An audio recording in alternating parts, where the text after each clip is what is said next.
of the United States of America and to the republic for which it stands, one nation, under God, indivisible, with liberty and justice for all.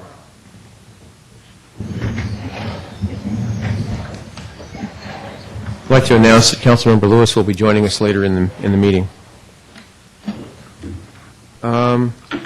Item 2, changes to the order of agenda. Anyone on the council would like to change any order?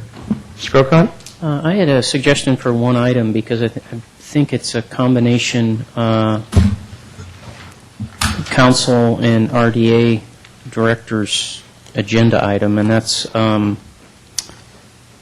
new business 9C. Perhaps we want to put that to the very end so we can act as a council and a RDA. Okay, that'd be fine. Any problem with that, gentlemen? Okay, move C after D. Okay. Any other changes, staff? All right. Report from closed session. Mr. Rubens? Mr. Mayor, there's going to be a report, I think, from Mr. Maltby, and then I'll have a comment. All right. Mr. Maltby? Good evening. During tonight's closed session, we discussed the elected official salary and benefit resolution, which is on the consent calendar. The council chose to make no substantive changes to the salary or benefit package for elected officials. There was no salary increase, no increase in benefits. The resolution does create a 457 plan of $1 a month for elected officials as an optional benefit to close a minor technical issue we have with the medical benefit. But other than that, there's no change.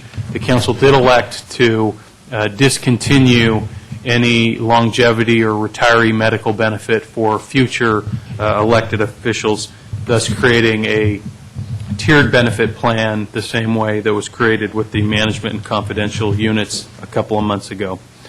I don't have anything else to add. I'd be happy to answer any questions you might have. Okay. Any questions, Mr. Maltby? All right. Thank you, Mr. Maltby. Item 4 is council communications and announcements. Mr. Mayor, on the other... I'm sorry, Mr. Rubens. I apologize. On the other closed session item, there was general direction given, but no reportable actions this evening. Okay. Thank you. Sorry, I didn't mean to cut you off. Anyway, council communications and announcements. Gentlemen, Mr. Grocott. I failed to report on one item at the last council meeting, and that is we met as a county BPAC and looked at projects. We went on a tour of projects, and mostly I wanted to report on that we were fairly represented by our new city engineer, public works director, and he brought his wife along.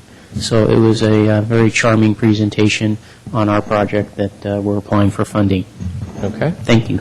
Anything else? Mr. Ahmad, anything?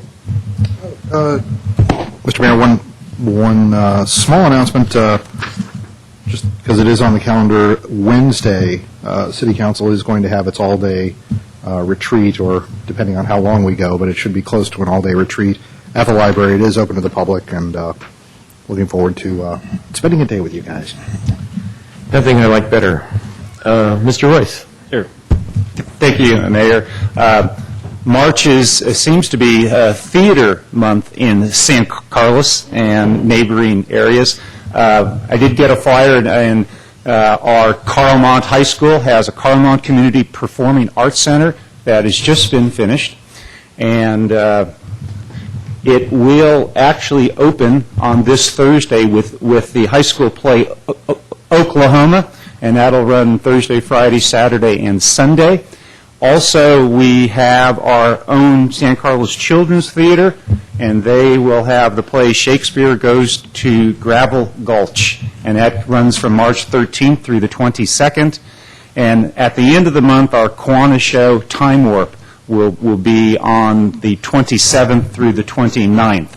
So I encourage you to get to the new theaters, the old theaters, wherever, but there's a lot of opportunity, a lot of activity on stage in San Carlos coming up this month. Thank you. Okay, thank you, Mr. Royce. I have nothing this evening. So moving on to item 5, presentations. A presentation or proclamation recognizes the Oasis Day Spa as the 20th certified green business in the city of San Carlos. Mr. Mora.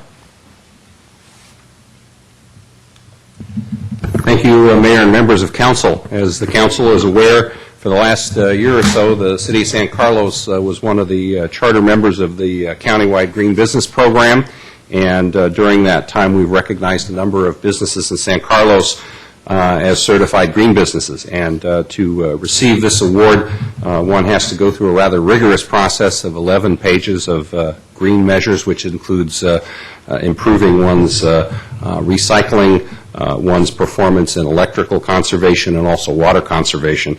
And tonight we reach a milestone in that we now have 20 certified green businesses, and so I'll invite the mayor to come down and present an award to the Oasis Day Spa as our 20th green business. And the applicant is Monez Rad. I don't know if she's in the audience tonight. Would you want to step up? And we have certificates from Congressmember Jackie Spear, State Senator Simidian, Assemblymember Ruskin, and the county. I hope you brought a suitcase. Holy smokes. Why don't you come on up? Congratulations. My pleasure to give you, the most important one is the city one, which is the 20th, which is a milestone for us. And as Brian said, we also have something from Jackie Spear and from our state Senate and state Assembly representatives, as well as the county, to, again, signify how important this is to be a green business and be certified a green business. I think we're way ahead of the curve as all the other cities. I'm not sure anybody has half a dozen yet. And we've already got 20. And a great compliment to you and your company for performing all this and showing that business can be still a profitable enterprise being green. It's not, it costs money, there's no question it costs money, but in the long run, it certainly pays back to everybody. So thank you so much. Appreciate it. I'll give you all these. Congratulations.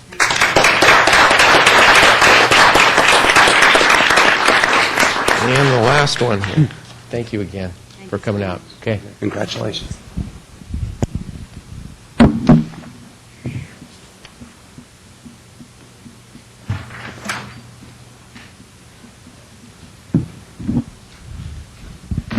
Thanks, Jeff. Okay. Next item on the agenda is item 6, public comment, which we normally have about a 10-minute maximum, and each speaker is limited to approximately 2 minutes. This item is for people wishing to address the City Council on matters not on the posted agenda. I have a few speaker cards here. If there's anyone else that wishes to speak that hasn't sent in a card, please get one at the entrance there and fill it out. First gentleman I have is James Krug. Hope I said that name right. Good.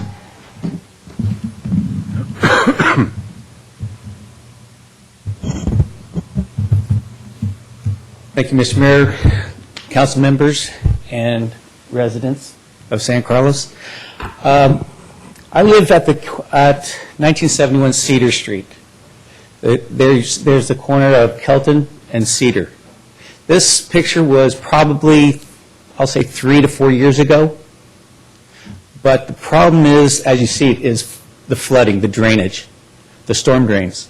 We have 2 on San Carlos, Cedar Street in this section, but they are further down the street. Now, the water comes down St. Francis, turns onto Cedar, as well as coming straight down Kelton, down to Cedar, where it all meets. You can see branches from the oak trees floating along, oranges floating along, but it gets to the point where this is basically an aftermath picture. I was too busy to catch the full effect. This, if you could just start running through these.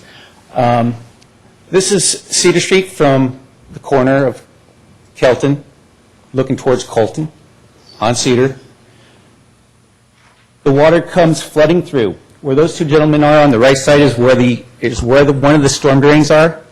It's always backed up, or it's not large enough to do its job. There's one also directly across the street as well. They're very small. The problem in this is an aftermath. This is, like I said, this is an aftermath. The water comes across the crest of Cedar Street, right through my yard. It goes right through and surrounds my house. This particular year, my daughter was stranded in the house. That's why you saw the fire department, the police department were out there. They had cordoned off. They stopped traffic for a little while so the water can go down. It took some hours before. But this is my house. This is, like I said, an after. It gets between 6 to 8 inches surrounding the house completely. Front, sides, both sides, middle yard, backyard. That's my middle yard, full of water. We do have, that's my garage, after effect. Mr. Krug, I apologize. How many more pictures do you have? Okay, thank you. This is my backyard after. Everything seems to flow right through. I have the easement in the backyard, and when the water gets to this point, it comes up through the easement. So I have potential sewage problems combined with the water. It's just the storm drains. I'd like nothing more than throw myself on the mercy here to have something done about this. I'm not the only one. I'm just one year that I happen to hold on to some photos, and this happens every year. Mm-hmm. And it's not because of a large amount of water, it's just where the water's coming from. It's not held up until it gets to my house.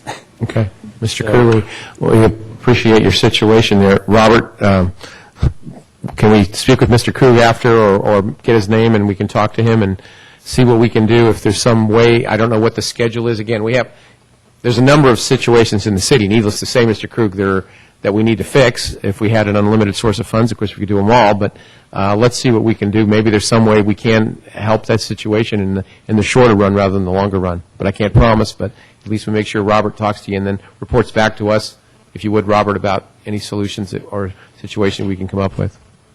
Fantastic. Thank you. All right, Mr. Krug, thank you for your time. Our next speaker is Mike Mahoney.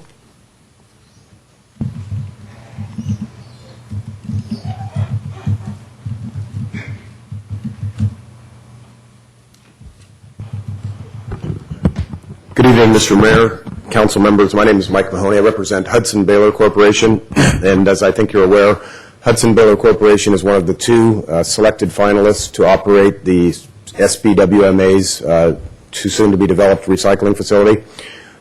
In fact, I know Mr. Moore has been on the project for God knows how long, but at least the last year and a half. I know the city will cast its vote on March 26th, and we ask that you take a look at a couple issues. We just have 3 or 4 issues. I know you've been inundated with material. I know Mr. Moore testified to the fact that he's had volumes of material to look at over the last couple of years. But there are 3 or 4 issues. One is just the corporate experience in operating public facilities. We think that's a critical item. Hudson Baylor's niche in the garbage business, in the recycling business, is to operate publicly owned facilities. They're very comfortable in doing so. South Bay Recycling, which is a consortium of 2 Southern California companies, they do not have experience in operating public facilities. They operate their own merchant facilities. We believe that is a significant item in which you should look at. Number 2, Hudson Baylor has a pristine record with respect to their environmental operations at their facilities. Very rare in the refuse business, but they do have a record which is unmatched in terms of violations. Again, on the other hand, South Bay has a somewhat of a history of environmental violations. I know you have received some correspondence to that respect as well. The 3rd issue is labor. I know there's been correspondence from the Teamsters. 6 companies had originally signed the MOU with the Teamsters, Hudson Baylor being amongst those 6. South Bay Recycling to date has still not signed that MOU with the Teamsters. But we think probably one of the biggest issues is the recycling guarantee. Each company that bid on this contract was asked to guarantee a certain amount of revenue that would come back to the authority. Hudson Baylor's guarantee, this is their minimum guarantee back to the authority, is $10.1 million. The guarantee coming from South Bay, I believe, was $7.25 million. Mr. Mahoney, could you wrap it up? Yep. Sure. Yeah, on the price, we just asked that you follow the lead. San Mateo County had a hearing on this item last week. I believe Hillsborough is meeting on the issue this evening. They are bringing it before the elected officials, and we would ask, if at all possible, that you take a look at this issue, possibly at that March 23rd City Council meeting, which would be just prior to the vote that San Carlos will cast on the 26th. Thank you, Mr. Mahoney. Thank you. Is there any comment on the, I think we have talked to Mr. Weiss. Yeah, the mayor and I have talked about bringing this item back before the city council at the 23rd meeting. The schedule for consideration is the subcommittee that's been considering these two finalists has made a tentative recommendation. We'll reconsider that recommendation because there were some conditions tied to that at a meeting this week, I believe Thursday. And then the full SBWMA board will consider that particular recommendation at their next meeting, which I believe is the 26th. And so if this council would like to have an opportunity to act on or provide feedback to the staff or actually give direction even to the staff, that's within the prerogative of this council. To make that decision, this council may want a plethora of information. I literally have boxes of material that I have reviewed in terms of sitting on the committee. But in any event, it is our intent to bring something back to the City Council for your consideration, and then you can give us whatever direction you feel is appropriate at that time. Okay. Is it all right with the other members of the council to do that on the 23rd then? All right. Thank you. All right. We'll look at that on the 23rd. All right. Pat Bell is the next speaker card I have.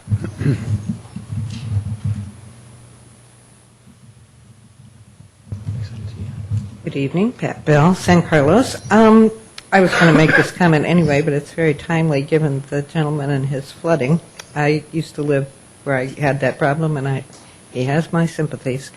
I want to say publicly what a pleasure it is to have Robert Weil as our new Public Works Director. I sent an email to Mr. Weiss, which I hope will go in Robert's personnel file, but I keep hearing from people all over town what pleasure it is to have Robert and to work with him on various things. He is wonderful. He's easy to work with. He has good information. He's open to questions and explaining things. It's just been terrific. Okay. Thanks, Pat. All right. I have no other speaker cards, so we'll move on to the next item.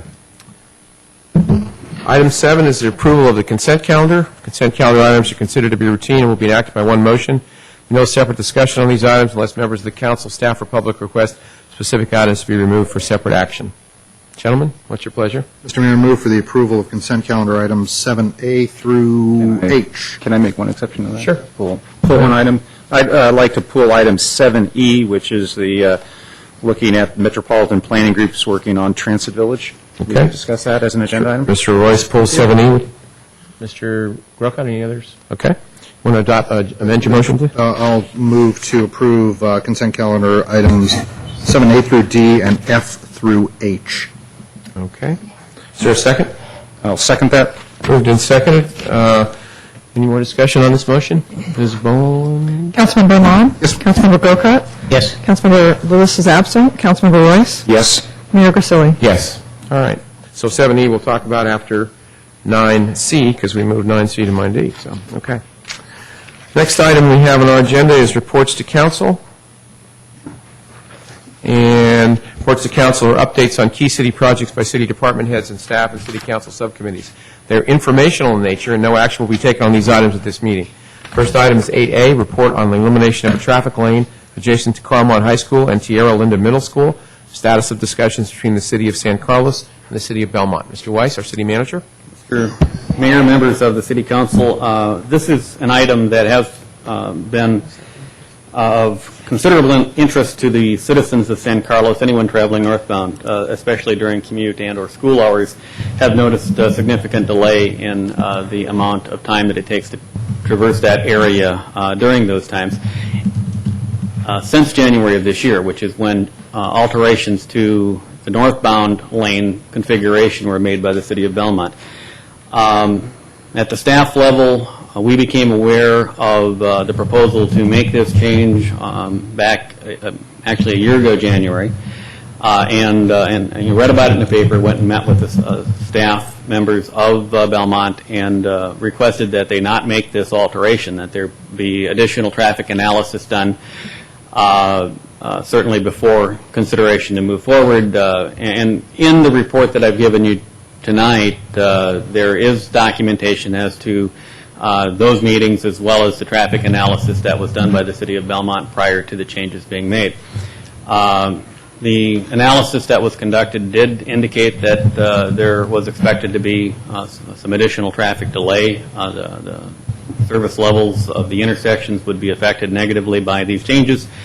The City of Belmont moved forward to implement those changes in any event, and unfortunately we've seen and had numerous complaints from San Carlos residents subsequent to the installation of these traffic modifications.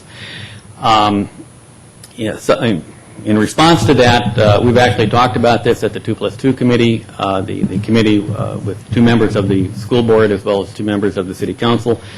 We provided an avenue on our website for San Carlos residents to make commentary. We've passed along emails that we've received well over 100 now to the City of Belmont, and Belmont has responded by referring this matter to an infrastructure committee within the City of Belmont to consider alterations and possibly the reconfiguration of the street to its prior configuration. I received correspondence on Thursday, March 5th, and just to note within this correspondence some of the things that are under consideration, and this is from Jack Christ with the City of Belmont, and I've distributed this to the City Council. Based on direction from the City Council Infrastructure Committee, staff will lay out both short-term mitigation ideas on the Belmont side of the border, in parens, possible removal of some angle parking in front of the high school and making a left turn into the north entrance to the high school, minor tweaks at the south entrance, removal of one of the crosswalks, changing where Samtrans empties out the student bus riders, temporary use of police to directing traffic during a critical 40-minute window, and etc., close parens, and then as well as all possible long-term fixes, no doubt including your desired outcome of reversing what we changed. This is really the status of the project as we know now. The intent, as we understand it, is for the Infrastructure Committee to have a meeting at 7:30 in the evening on the 19th, and then to follow that up with City Council consideration in the City of Belmont on the 24th. And so we anticipate that we'll have additional information from the City of Belmont at that time as to what their plans are. At the staff level, again, we've encouraged the restoration of the lane while this is being analyzed and studied. City of Belmont is taking the position that to restore the lane would require a capital project that would need to be bid through the normal course of affairs now, and that it would take some time in order to implement such a project in any event. And so the choice has been made to consider a wide range of alternatives, including possibly some capital improvements within the city of San Carlos. And from our perspective, we've indicated a willingness to work with them and to consider alterations that can be demonstrated to have an improvement to the traffic flows and configuration in that area. And we hope to work with the City of Belmont to that end. I'd be happy to address any questions that the council might have. Okay, thank you, Mr. Weiss. Questions from the council? Mr. Grocott? If there are no questions, I would like to also share a conversation I had with Mr. Lieberman from Belmont. So I had talked to Mark about this in advance of calling Mr. Lieberman.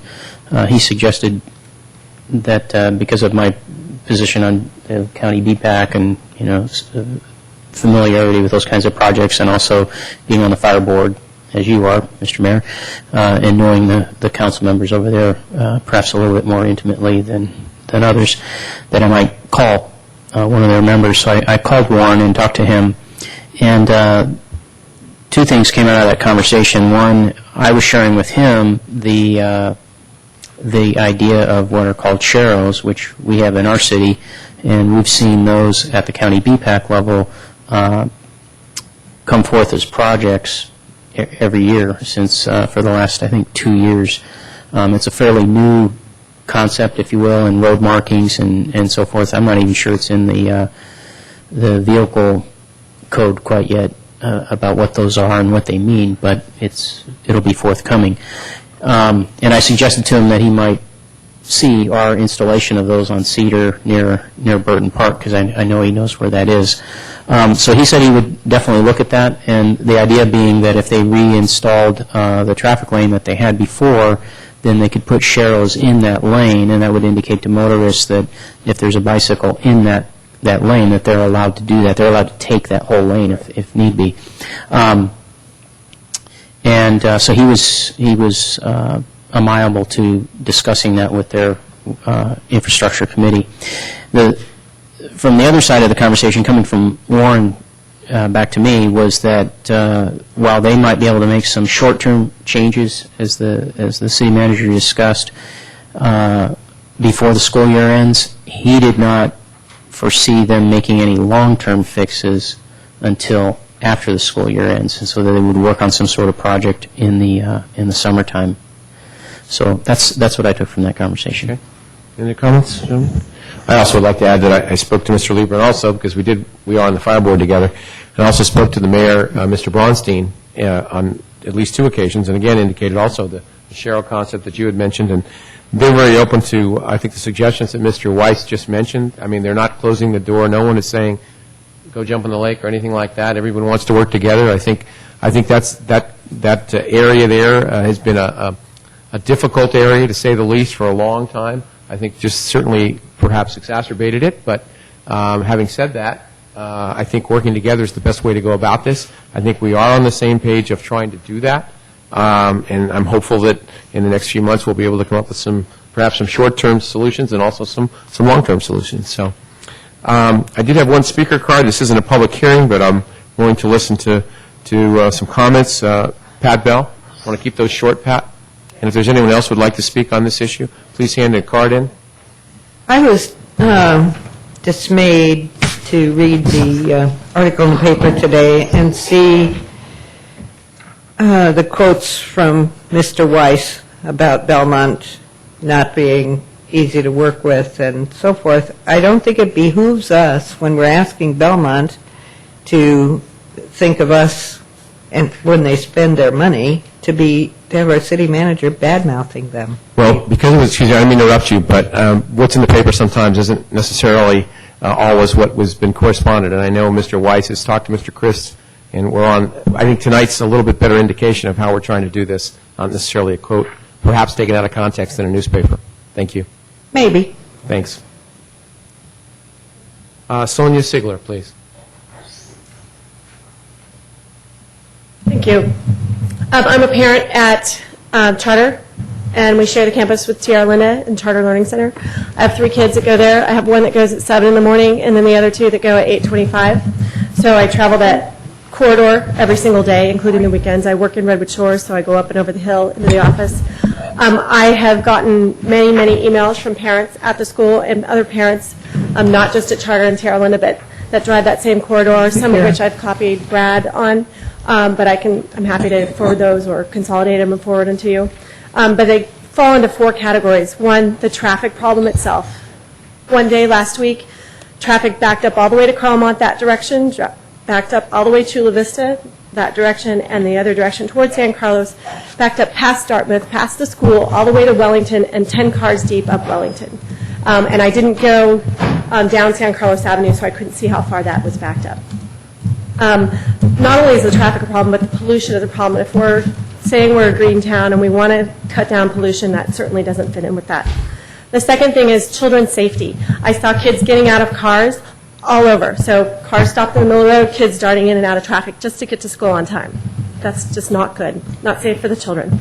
The other message that I got was from a bicyclist who said she travels that route every day, and it's made it more dangerous for her because angry motorists are cutting in front of her, throwing things at her, opening car doors into the bicycle. So that's even worse than it was when there was no bicycle lane there.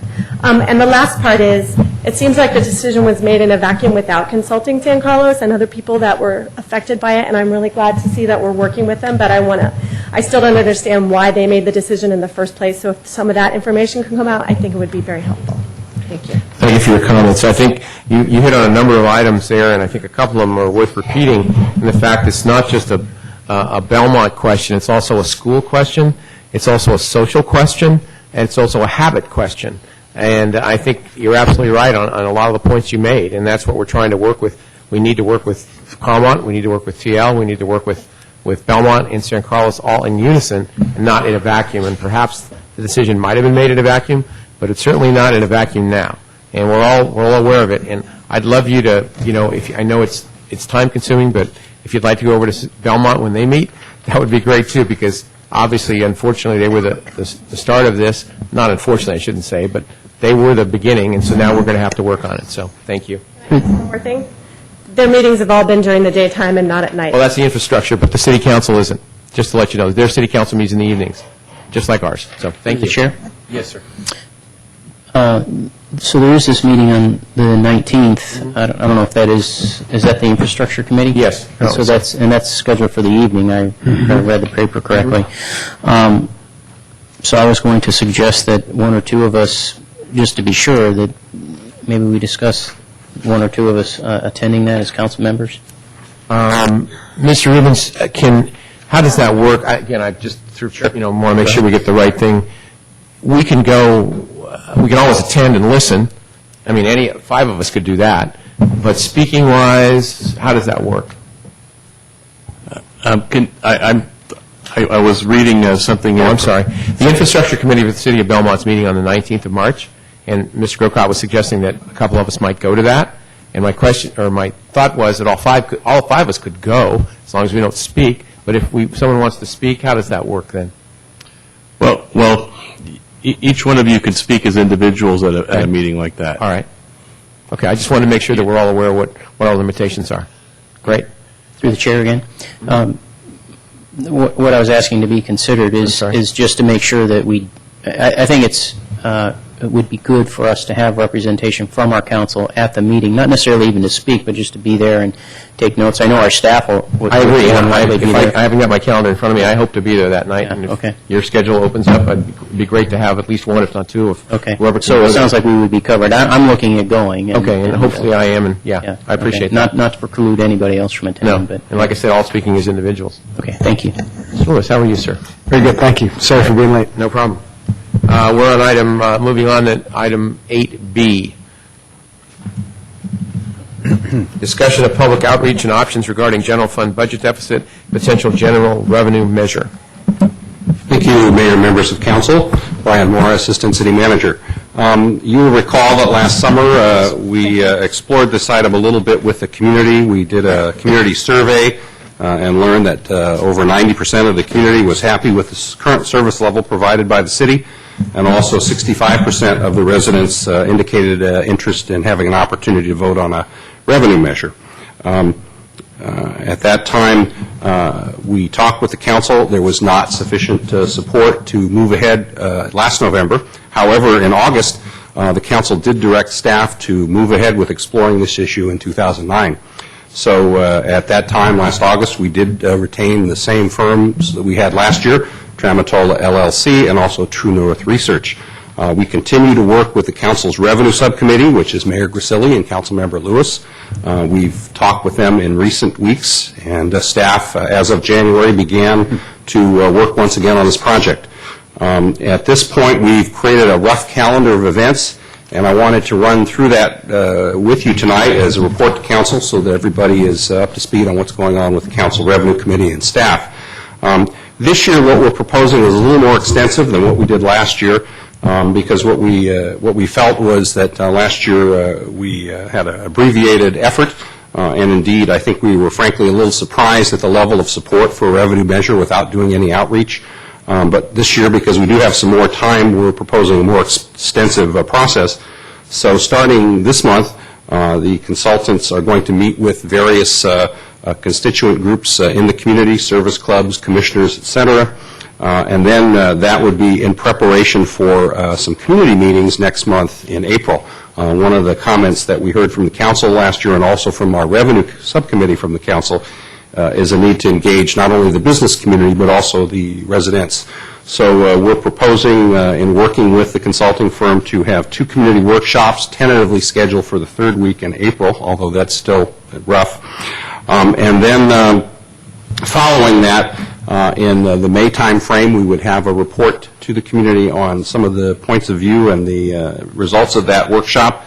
And then in June, very similar to what we did last year, we would propose another survey of the community. I think the feeling of staff this year is that not only would we like to spend a little more time on outreach and also discussion with the community, but we would also like to have more dialogue around the choices that face the community.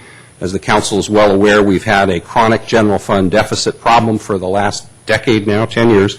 We've had 9 years in a row of budget cuts and service reductions. As the council is aware, we cut positions last year in not only the administrative area, but also Park and Rec and Police. And as you know from our workshop last summer, the consulting firm of RSG did a multi-year revenue and expense projection and projected that for the foreseeable future, the city of San Carlos will have additional service reduction and cuts for the foreseeable future if we do not take these steps. What we're looking at, in addition to this process, as I indicated earlier, is to explore not only the revenue measure option, but also the potential of additional cuts and basically put the question to the community. So that's kind of in a nutshell where we are, and I'll be happy to answer any questions the council may have. Questions for Mr. Morrow? Mr. Ahmad? Hey, Mr. Mayor. Mr. Moore, I was looking at some of the community outreach workshops for March, April, May. I was a little confused who is doing this. Is for example, visiting service clubs, is that going to be a function of the consultants? Is that a request for elected officials? Who is doing that?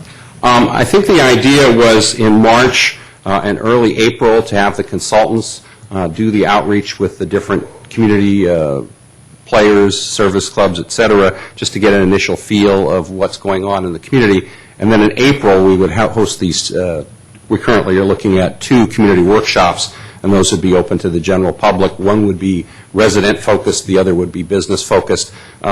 Council may recall that last year, when we did some outreach, we had several meetings, but they were primarily aimed at the business community. We had a Pulse of Business event with the Chamber of Commerce, and we also had, I think it was 2 or 3 workshops with businesses that the Chamber requested as a follow-up. But I think as we looked at what we did last year, I think at the staff level and the community level, we felt the piece we were missing last time is we didn't have community input. So this time we'd like to do all of the above. So just to follow on, so as I understand the visiting of service clubs, et cetera, is that information gathering or is that presenting information? Initially, that'll be information gathering, and that'll be a prelude to what happens in April. Got it. Thank you. Yeah, 2 questions. The first one is this next step. There wasn't anything in here about fiscal impact or what this is going to cost. I know it's not an action item, but... Well, in August, the council approved $90,000 for this project, which include the outreach, the consultant, the new survey, and so that's the budget that we're working on. Okay. And the other question I had has more to do with content, because it seems to me that the prism this is being viewed through is, as you stated, either service cuts or revenue increases, but I don't see anything in what's being proposed in terms of presentation to the public of how we got here. Just in terms of, we're sharing about, okay, these maybe are the service cuts we'll have to take, and therefore, we're looking for tax increases or some kind of fees or something, revenue increases. Right. But I don't see anything in here about how we got here in terms of cost, our negotiations that we have with our labor unions and so forth, the salaries and benefits that we pay. Have we seen any cuts there, any give back? Are there any givebacks proposed? Because what we're doing is we're going to the public essentially, and we're saying, we're going to ask you for more revenue, and if we don't get more revenue, then we're going to make these cuts to services, but nothing proposed of what we might. And I know we can't negotiate with unions, at public meetings, but something in terms of some kind of feedback from the public. How do you feel about how we pay our police officers or how we pay our staff or so forth? Well, what we did last time, and I don't recall how many of the council members were at those meetings with the chamber, but for those of you who did, you may recall that the city manager did a PowerPoint, which was not unlike the budget PowerPoint that all of you saw. It talked about things such as, to Councilmember Grocot's point, the city's revenue picture, expenses. It talked about the fact that our staffing levels, how we are lower than all the cities of our size and even smaller cities like Belmont. It talked about the RSG projection. It showed the expenses increasing faster than revenues. It showed information about things that we have cut, buildings that we've closed, things like that. So we would envision taking that presentation from last year's budget and from the city manager and expanding upon that. So I think you'd see all of the information that was in there and probably more. And to your point, Councilmember Grocott, we could certainly add some of those things in there. I think the point certainly we'd want to talk about this year is the fact, as you well know from the action you just took to eliminate some of the benefits for future council members, that we obviously are somewhat unique in this county in cutting retirement benefits and retiree medical. Nobody else has done that in this county yet, although I suspect we'll see some others do it. So we have made some reductions, and certainly that was not part of the story last year, but it needs to be part of the story this year. So we'll certainly share that with the community as well. Okay. I might add just one comment. Again, with the understanding that we can't negotiate with labor unions at meetings like this, but what we can do is present historically what the climate we've been in, what kind of things have been asked for, and that we've been asked to the kind of pay we've been asked to make and benefits and so forth. And I think all that information is pertinent if we're going to really inform the public about these items. Yeah. Well, and I guess to your point, Councilmember Grocott, certainly most of the contracts that we have recently been negotiated. We still have one, of course, that's outstanding. And that point did come up in the workshops we had with the business community. The questions came up about salary levels and benefits and retirement benefits and what has the city done. So I think we'll certainly get into that, even if it's not part of our formal presentation. And I think part of the intent, too, here is to, for lack of a better term, have a dialogue with the community and listen to what the community is saying. I mean, I think we want to hear what is on their mind, and we want to hear about what is their take. Do they think that the level of service we have today is the right one? Would they like to see more, less? I mean, obviously, at the previous council meeting, we heard from a couple of speakers during public comment about having more police services. And I'm sure you'd all like to do that, but of course, we need more money to deliver such a thing. So I think that's part of what we also want to gather from the community is to say, we've been doing this now for almost 10 years. What do you think? Do you think we should stay down that road? Here's what we've done in the area of salaries and benefits. Here's what we've done in the area of pensions, variety of things. And then I think we need to step back and listen and see what the public has to say. Okay. Mr. Royce, question? Mr. Lewis? My only comment would be that sometimes I think community input meetings, although they're extremely important, we can do a better job of reaching out to these key groups that we talked about in one of the bullet points. So, and in addition to the service clubs and the Chamber of Commerce, I think there are some key gathering groups in San Carlos via different organizations. And so I'll just be curious to hear what staff and consultant come up with. So I think it's our job to reach out and really be proactive about getting the feedback from different groups. And I think it'd be great information for us, so we really know what the community is up to. So I guess I want to be sure that we really do reach outside of the service groups and just our community input meetings. Right. Well, just to your point, Councilmember Lewis, we did a couple weeks ago give the consultant a list of people to contact either by email or phone. And we generated that list from a potpourri of people who've been active on commissions, on the GPAC, people who've spoken in front of the council in favor and against various issues.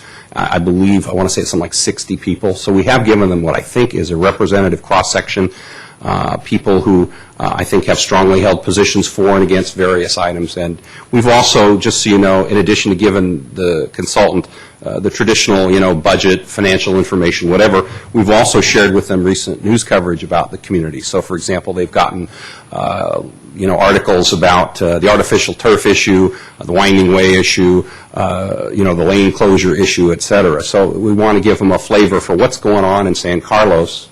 Right, no, I totally appreciate that. I'm just saying there's things like, I don't know if Hometown Days will be out and soliciting opinion, that might be a good place to do it. There's mothers groups that are a good place to do it. There's school organizational activities. There's things like AOSO registration where I think, 700 or 800 parents will walk through the youth center to register their kids. Just to be out and actually getting some sample, engaging people in conversation about it, and really understanding what the threshold is there, because I think it's going to be important for all of us. Well, we are planning, I believe it's next week, to meet with the staff and with the council subcommittee, so I'll certainly bring up some of the ideas that Councilmember Grocott has raised, and also Councilmember Lewis. I think that's good input. Great, thanks. Okay. All right. Thank you, Mr. Morrow. All right, moving on to new business, item 9A, consideration of approving Proposition 218 notice and setting hearing date for solid waste rate increase. Mr. Morrow, are you back? You're back. Okay, let me bring up our presentation. Okay, council will recall that last fall we came to you in advance of beginning work on the city's annual solid waste rates, and we asked you a series of questions, and we also presented you with some options for this topic, and we got some feedback from you, and some of that has been incorporated into the rate setting, some has not, and I'll go through some of the highlights with you next. Just a quick refresher on solid waste rates. As you know, we set them for both residential and commercial accounts. They are typically set based on the so-called container sizes. And one thing I wanted to mention before we go on too far, subsequent to preparing the package, we did send out the rates to Allied Waste Republic and also to HF&H, and they made some minor changes to the proposed rates, which you have in front of you. In most cases, the changes are minor, and actually in one case, the rate actually went down in terms of the proposed rates. I wanted to share that with you. The rates are reviewed annually by the firm of Hilton, Fahrenkopf, and Hobson, and one of their representatives is in the audience tonight if you have questions for them on the technicalities of how the rates are calculated. Basically, the way the current solid waste contract works with Allied Republic, there is a so-called rate application that is studied each year. The rates are set in each community to cover the costs of the provider. The current provider has a so-called cost-plus agreement with the 12 agencies. They guaranteed their expenses plus a guaranteed profit margin. The rates are set to cover these costs each year.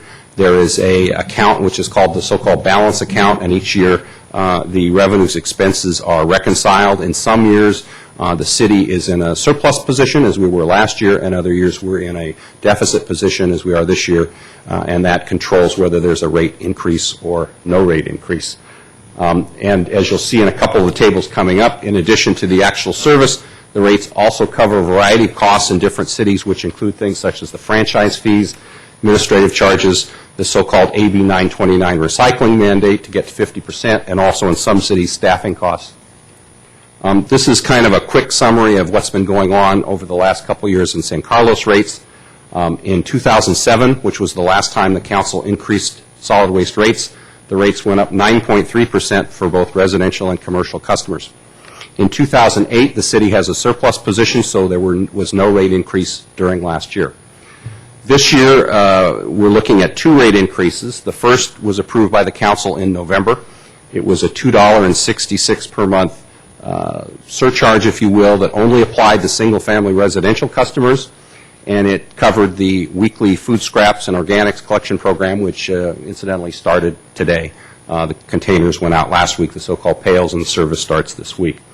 What we have tonight to discuss with you is the annual increase. This year we are not in a surplus position, unfortunately, so we're looking at potential rate increases.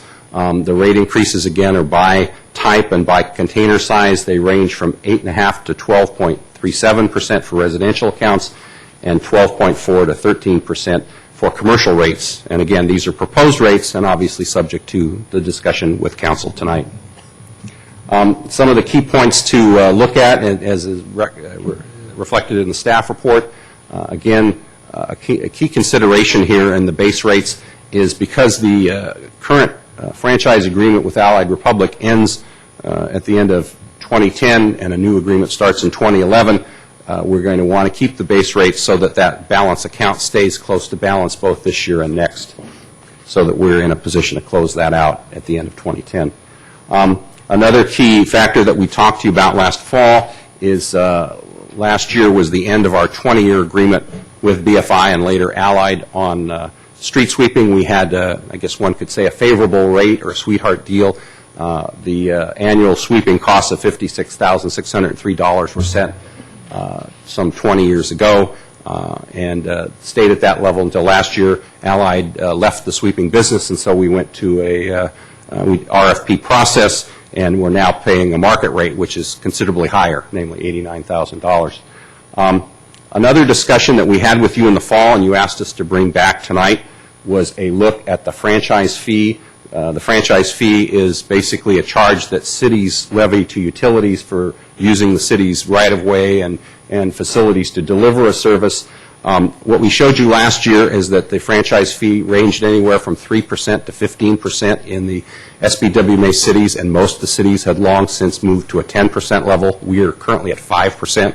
We tend to be towards the bottom of that range, and so that was something the council asked us to highlight. I think of significance here for the earlier discussion is if we were to raise the franchise fee from 5 to 10%, that would add an additional $221,000 of revenue to the general fund. Another item that we talked to you about last fall is the so-called construction and demolition program, or C&D. We talked about adding so-called counter consulting in the amount of up to $70,000 per year, and this was actually one of the conditions of our 2-year extension at the state. That is also included in both the residential and commercial rates you see tonight. In terms of progressive rates, this is indexing the rates so that we discourage additional waste and we encourage recycling. We talked to you last year about raising the commercial progressive schedule from 2 to 3%. And I was under the impression that we were currently on a percentage basis. When I sat down with HF&H to go through the rates, and again, I was not involved with running this program when this program was set up several years ago, it turns out actually we were on a flat rate system that roughly approximated 1.6% in some categories and 2% in others, but wasn't quite at those numbers. So one of the things we're doing in the rates we're proposing to you tonight is making some minor changes to bring them up to actual percentages as a prelude to, at some point, raising those rates to the 3% level you see in other cities. However, we are not recommending tonight, as we originally thought we would, going to the 3% progressive rates because we felt it would raise this year's commercial increase too high. So that was going to be part of my recommendation tonight. It is not. Here's a benchmark study that we put together with HF&H's help over the last couple days to show you where San Carlos fits in terms of the 12 SBWMA agencies. We didn't have time to do commercials, so we're showing you residential rates. And I think what you see, it's kind of interesting, even after we add the surcharge for the food scraps and even after we add the proposed rate hikes, we are still in roughly the lower third when it comes to rates. And in fact, if you add the rates we're talking about tonight, we will still, in the coming year, be below the average from last year of the other agencies. As you can see, there's quite a range in the rates. Looking, for example, at the 64-gallon service, it ranges anywhere from a low of $26.40 a month in Foster City to a high of $73.71 in the city of San Mateo, and we're at $36.65 currently, proposing to go to $41.08. And now here's a couple tables that show you some of the so-called add-on charges. This is the franchise fee and percent of revenue table. As I indicated earlier, San Carlos, we've been rather conservative in this area. We have not raised the city's 5% franchise fee since it was established several decades ago. And as we showed you last fall, it seems to staff that it's probably time to raise this amount. We think it makes sense to go to the prevailing rate, which is, we believe, 10%, although, again, this is something council may wish to discuss tonight. This, of course, will have an effect on the rates. And then the other area is the so-called fees and charges. In San Carlos, the two areas that we charge for is a portion of staff time. This is basically a portion of my time, the city manager and the admin, to run this program, and then the street sweeping contract. You'll notice in some of the other communities, they have significant amounts of money charged to the AB 939 rates. In some cases, there are anywhere from 1 to 3 full-time employees that do recycling coordination services. We have no one in that capacity. There is the City of Belmont has a so-called refuse impact fee. I believe that is for heavy vehicles going across their streets, so that's additional revenue to them. In the case of the City of Burlingame, they have a $55,000 annual charge to steam clean trash receptacles in the downtown to make them a little, more presentable, I guess. And then in the case of East Palo Alto, there's an added charge of $100,000 per year for a litter control program. In this area, we're charging around $100,000, very similar to Foster City, so we are kind of in the middle of the pack here, a little bit ahead of some of the agencies, but obviously not quite at the level of the top 3 players, where you have East Palo Alto charging over $300,000 a year, Belmont charging almost $500,000 a year, and San Mateo almost charging well over $900,000 a year. So the practices here do vary quite a bit. In terms of next steps in this process, we're recommending that the council review the proposed rates and authorize the city clerk to issue a notice of proposed rate increase. As you council probably knows, this is subject to Prop 218 hearing.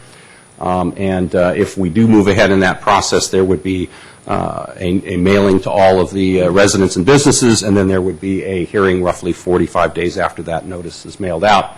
In terms of option, and then the rates would be effective March 1st of this year, as they are each year. As far as your alternatives, you can review the rates and authorize the clerk to issue the proposed rates at the numbers that we provided you. The council can also discuss the staff recommendation, and you may wish to modify the proposed rates. That's within your authority. And finally, you can also direct the staff to take additional action. One other item I did want to mention is that in the packet, we also discovered just before the meeting that in, I believe it is attachment 5, the notice, it refers to the letter deadline being in November. Those are actually dates from last year's notice. It should say May 10 and May 11. So if the council does take action tonight, we'd ask you to amend that document as well as to amend the rates at the handout we just gave you.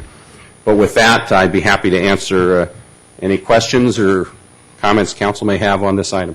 Okay, Mr. Moore, thank you.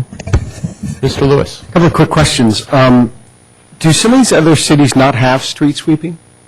In some cases, they pay for it out of gas tax or pay for it out of the general fund. They don't charge it here. Others do.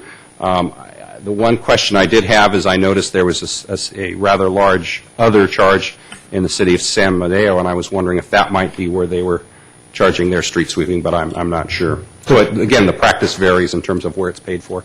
Okay. And then the refuse impact fee in Belmont, do you know who pays for that? Is that a commercial? It's residential and commercial, and it's passed through the rates. That was actually something, by the way, that we discussed in San Carlos several years ago, and the council elected not to move ahead with it. It is something you could levy. And I'm sorry, could you describe it to me again? The theory of it is that you assess the ratepayers for the impact on the city streets that occur when the large garbage trucks and the transfer trucks kind of rumble through town. And then I would imagine that money is either remitted to the Belmont General Fund or the Belmont Gas Tax Fund so they can fix up street, road patching and that sort of thing. So is that a fluctuating amount, or that's something that's on the pretty whole much rate? Been consistent year to year. But is it assessed individually, or is it just built into the rate? Built into the rates. Okay, gotcha. And then the last one was the steam cleaning. Is that again, built into the rates for all ratepayers, or is that a business or commercial? I don't know off the top of my head. I guess it could be only business if it's aimed at the business district. The way it was described in the literature, it sounded like it was a commercial-oriented charge. Thank you. I don't have any questions. Okay. Mr. Ahmad? Mr. Moore, just to clarify a couple of points. We've started to address street sweeping. I just want to verify street sweeping is a mandated function that we have to provide. We couldn't kill it if we wanted to. At the moment, it is required by the NPDES permit. My understanding is that's something that's under review. I know in talking to Public Works Director the other day, my understanding is that the new NPDES permit is under appeal. In fact, apparently, if I have it right, I believe it's San Diego and Los Angeles may be filing suit against the state on this, so it may take a while for the new rules. One of the potential rules, just so you know, is that we may be required to put grates on all of the drainage inlets, which would raise our costs further. So that would probably explain why some of the cities are threatening litigation. Well, we did hear from a gentleman earlier who might actually really appreciate that. Second part, we tend to throw out initials and acronyms quite a bit. Sure. Can you give a very brief description of AB 939 and what effect it has upon the city if we do not follow this? AB 939 was legislation that was written by Byron Scher, former state senator here many years ago. It mandates that San Carlos and other cities reach a so-called reported diversion recycling rate, I think is the right term, of 50%. There has been talk and rumors that that number might go higher to as much as 60 or 75% in the future. Has not happened yet. San Carlos is at roughly 47%. Last year, because we did not meet the minimum, we went to Sacramento, asked for a 2-year extension, and that's one of the reasons, quite frankly, that we're coming to you with some of these new program enhancements to try to take us over 50%. The other thing, too, I would mention, and I mentioned to the city manager earlier, we're kind of in an interesting position because we are the home of the transfer station. There is a sense that maybe our numbers are underreported because if somebody brings something to the transfer station and anecdotally says they're from San Carlos, or if they don't say and somebody writes down San Carlos, we might get penalized, if that's the right term, for having the transfer station. That's called a misallocation, and that was, frankly, one of our arguments last November for getting our extension. Sure. So just to verify that I got this right, AB 939 is a mandate. It tells us we have to have certain diversion, and if we don't do it, we get fined.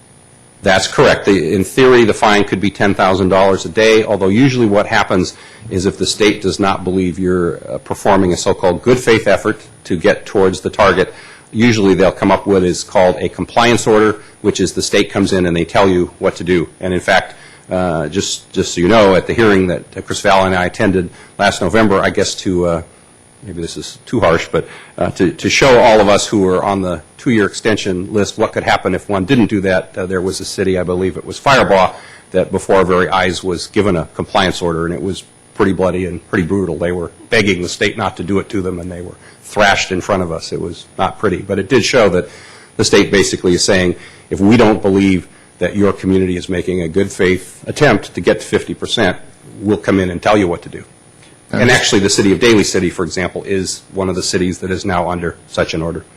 And just to go through some of the funding, garbage is a separate fund. So when we're talking about revenue measures, paying for police, and a number of other things, that's not the garbage fund. Correct. But there is one point in here that we're talking about for the franchise fee. Yes. That is going to the general fund. That's correct. So can you explain how that would work, or where do garbage fund monies get spent, and the fact that it is a balance fund, we're not. Okay, first of all, garbage services are provided through the rates, as it indicated in the staff report, as Councilmember Ahmad noted. And so each year we try to set the rates so they cover the costs. In the case of the general fund and the city's funds, we receive funding through the source for a couple ways. One is in that chart we showed you earlier about the charges and the franchises. Franchise fees flow to the general fund because this is a payment for the use of city property. So right now we get roughly $220,000 from the garbage rate base to the general fund. If tonight you change that rate from 5 to 10%, the general fund will get another $220,000. The other fee that we get while we're on garbage is also we are the host, if that's the right term, of the Shoreway facility, and we receive roughly $1.1 million per year from the SBWMA that goes into, well, it normally goes into Fund 25, which is the general fund capital. However, given the city's current fiscal condition, that money has been rerouted to the general fund because, again, our deficit situation. But in normal years, when we're not in a deficit position, that money would flow to the capital fund, which would help us do building facility projects, park projects, et cetera. Flood control, that sort of thing. Okay, Mr. Grocott? I've got a number of questions here. I think 4 questions. Under one of the bullet points, it says funding counter assistance for building division in an amount up to $70,000. Correct. Can you explain why up to $70,000? And I may have a follow-up question. Okay, sure. Last year, you'll recall that we came to you for consultant assistance to upgrade our C&D program. We were criticized by the state and also by the SBWMA and others who have observed our program that we were not, in their opinion, fully managing and enforcing that program. And when we looked at it, we concluded they were right. And so we hired a consultant to update our ordinance, and in fact, that updating will be in front of the council, I believe, in one of the upcoming meetings. Chris Valley is working on that as we speak. And that was a one-time charge that we did last year. The second piece of that was to follow what we saw in cities that have long since gone above 50%, and that is they typically hire somebody who is an expert in this area to work typically 1 day a week at the counter or, something like that, and they're paid on an hourly basis. And so we estimated what it would cost to have roughly 8 hours of assistance at the counter per week for an entire year, and that's where the $70,000 figure came from. That program has not yet started because we were going to trigger it after the ordinance was updated, and we have not yet done that. So, 2 questions. It could be less than $70,000, and what do we do if it is? And number 2, it seems to me there ought to be a nexus and a responsibility, meaning if I come in and I want to do some kind of TI project or home remodel or something to my commercial building that requires the use of diversion of building products, then I should pay. But, the guy who's sitting in his home and is very happy and he's not doing anything to his home or her home to make any changes, why are they paying? Well, typically, Are they? Well, in other communities, this is how the program is set up. The council did discuss a little bit last year, once the program got running, to Councilmember Grocott's question, could we impose a fee as part of the building permit or the planning permit? And I think the short answer is yes, we could do that once it's up and running. Another thing that some of the communities have looked at, and we could too, frankly, is in some cases they have a fine program if you violate the program or you don't follow it, and some of them use that as an offset to these costs. So I think once the program is up and running, those are all things we could do. And I guess to your other question, Councilmember Grocott, about what happens if the cost is less than $70,000, what would happen is that balance account we talked about earlier would have a higher surplus, and that would then tend to lower the rates next year. So because we do true these up, reconcile them annually, we'll have another look at this time next year, and we'll see how that works. Okay. And then a number of council members have asked about the street sweeping issue. Didn't we at one time pay for street sweeping out of our general fund? And if so, when did we make the change? I don't recall how many years ago we changed it, but it is true that at one point it was paid for. I believe it was the general fund, I don't recall how many years ago. It was basically done as a budget cut to move it to this funding source, because again, similar to where we are at this point, at that point in time, the city did not have enough money for all the general fund services, so they transferred this. It is an allowable expense. And how is it paid for? The city has its own properties that benefit from street sweeping. We have Wheeler Plaza, for instance, and I've never seen it go through Williams or South Plaza, but I've certainly seen the sweeping truck go through Wheeler. Mm-hmm. And then I suppose street sweeping gets done in front of, for instance, Burton Park. So how's that paid for? My understanding is this is the annual cost for all services, and again, it's up to the council how much you want to assign to this source versus how much you may wish to shift to the general fund and then cut something else to offset it. And properties, my understanding too is that street sweeping only occurs where you have a curb to run the brushes up against. My understanding. So there are property owners who, for instance, in the hills and in west of Alameda, there's no curb, and so they're paying for street sweeping, but they don't get the service. I believe that's correct, yes. We don't have a garbage service for, container without curb. No. Okay. So I think what I'm going to do is meet with the city attorney offline and ask these questions, because I have some, and you've heard me say this before, I have some concern here. Even though I know other cities are also charging for street sweeping through their garbage rates, I have a question about whether that is proper or not. And I believe Mr. Lanzone has opined on it in the past. Yes, he and has. now that we have a new city attorney, we'll see what the new city attorney says. Okay. Thank you. Okay. Mr. Royce? Sure.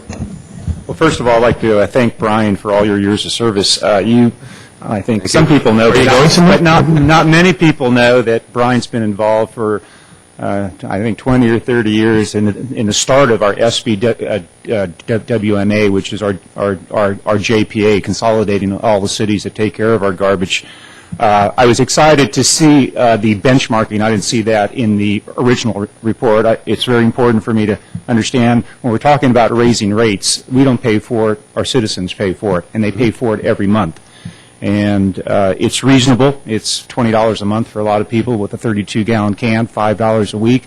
I think it's a great service and a reasonable price. But I'm also most interested where it's going. So you showed a table that showed we're in the bottom third, which is good. The bottom means good, that our rates are competitive to what other cities have done. I've done some benchmarking with other cities. Truly, we do pay less. Palo Alto is a $230 two-yard can. We charge $160. Tahoe, we're about 10% cheaper, and they have single stream.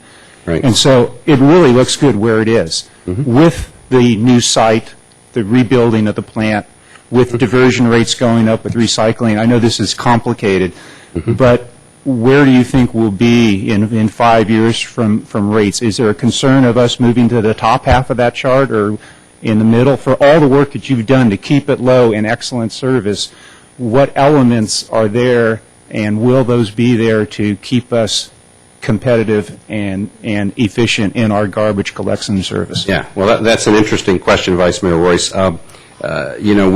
Prior to the council's action last year to add the organics program, we did have a number of people advocating for that program and even complaining that we didn't have it, particularly folks who lived in other parts of the Bay Area where, as you correctly point out, they have higher rates than we do. In fact, I believe last year we actually showed you a table, and again, this table gets produced in the summer, and if council would like, we'll show it to you again, that compared us to rates all over the Bay Area, and it showed that we were considerably lower, in part because we don't have single-stream service.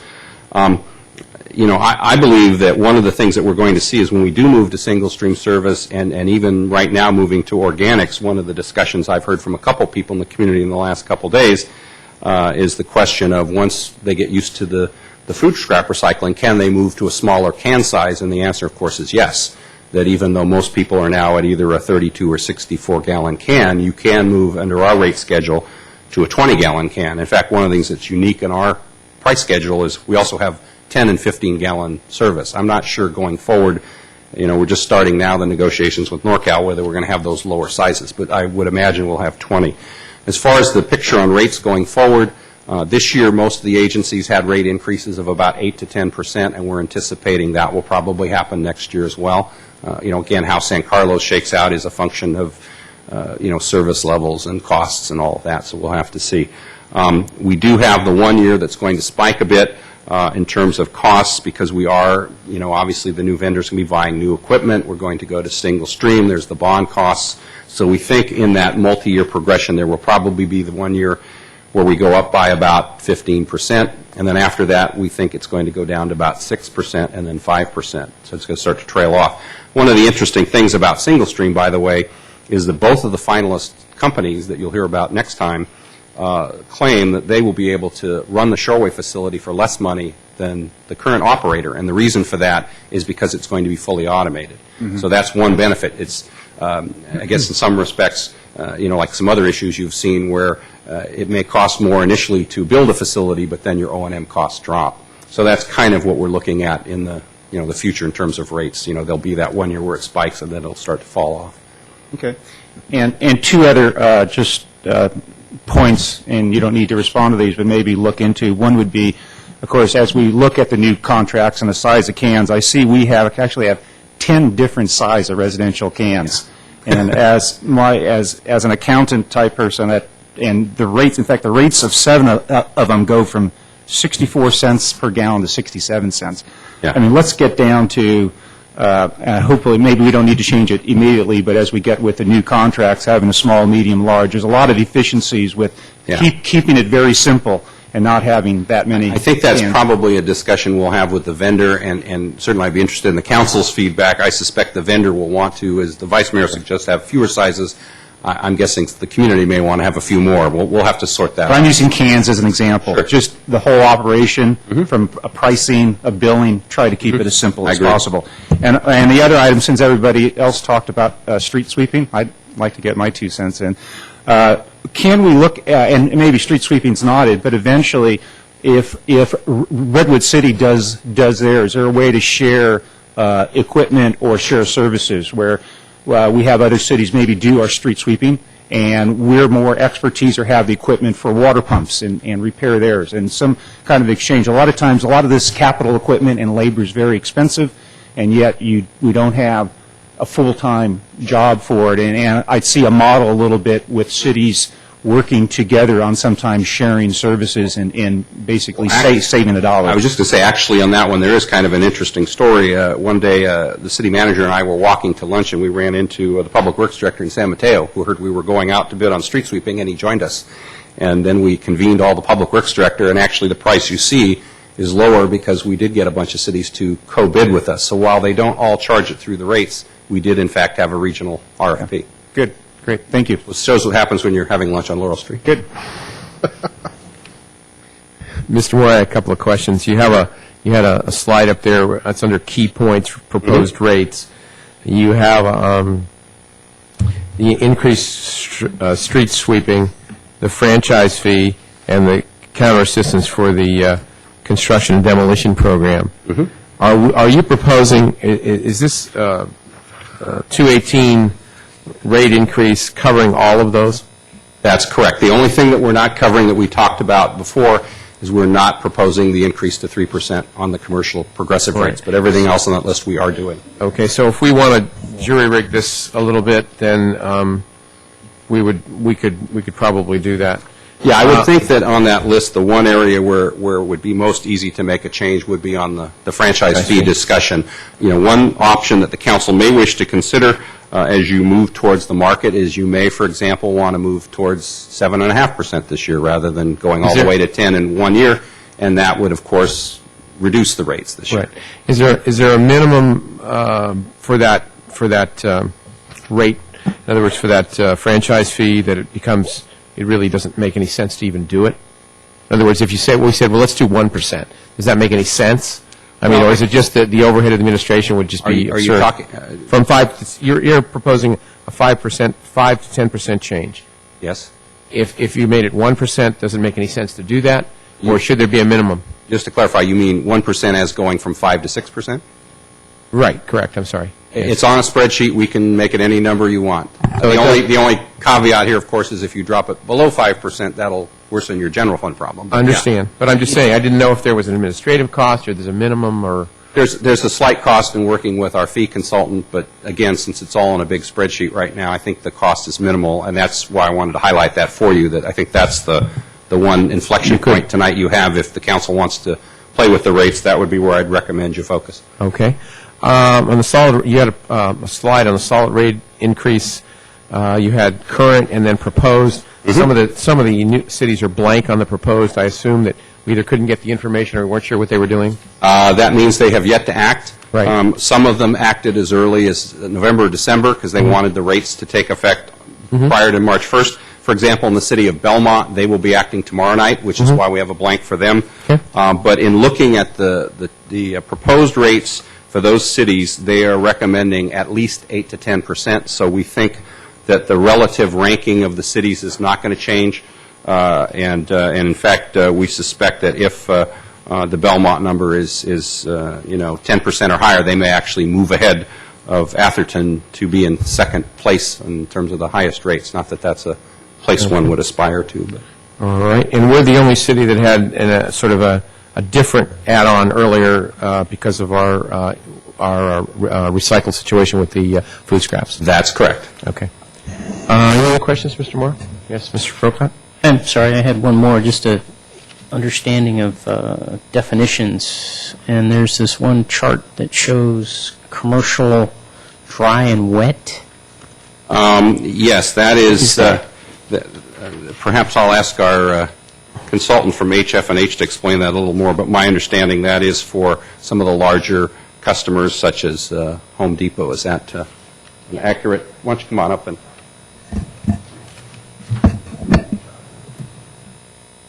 Very succinctly, I'm sure you're going to explain this. Mr. Mayor and Council, I'm Marva Sheehan. I work with HF&H Consultants. And yes, that's what on the compactor rates is for the wet, dry, with the dry and the putting into the compactor, so depending on if it's garbage, which is more the wet stuff, and then you have the dry rates. So it's Okay, even I don't understand Yeah, that. I'm I said sorry. succinctly, but obviously that's wrong. I can't get there. Just explain what dry and wet is. That would really be helpful to Dry me. is going to be your, like recyclable materials. This is going to be your wood, non-putrescible Okay, type materials. that's And then the wet waste is going to be putrescible materials. I'm sorry? Putrescible going to be like food, putrescible, like That's food a waste. word I haven't heard before. Okay.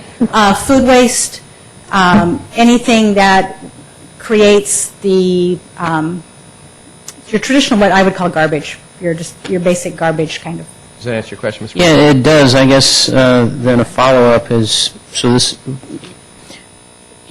why this doesn't fit under bin service or can service for commercial? Why is it broken out separately? This is the compactor rates.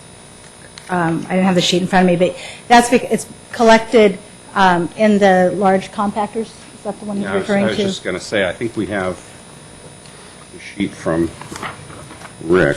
So if I can interject, then it's, As the customers. as opposed to just throwing trash in a can or a large bin, you're compacting it These are the somehow large- first, right. and then putting it out for collection. Yeah, I Okay. was just going to add, we didn't show it in your summary because we wanted the font to be somewhat readable, but basically this service primarily affects just a few large accounts, namely Nectar Therapeutic, Home Depot, Office Depot, the Lucky Store, and TJ Maxx. So those are the only 5 customers in town who have the so-called wet-dry So then service. one more question is, these companies have gone to the effort of compacting. I would think that's some kind of benefit to Allied or whoever's running the facility, but yet we're charging them more per yard than we would someone who just throws something in a can or a bin. That's because when you're compacting, it is extremely heavy then, so you're getting a lot more, so the weight per the container. Per it's not- cubic yard is more. Per cubic yard is Okay. significantly less, or significantly more, sorry. All right. So they are gaining some advantage by compacting.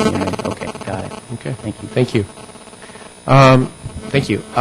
Mr. Rubens, I know this isn't a public hearing. Would people speak this evening if they had comments, or would they wait till if we go through with some sort of a rate of increase, they would speak at the next level, or at the next meeting? The public would be entitled to speak tonight, and they also have the opportunity to present correspondence to the city before the date specified in the notice, and then at the public Speak hearing. at that night. Okay. Is there anyone in the public wishing to speak tonight on this issue? It's not a public hearing, but just in case anyone was here.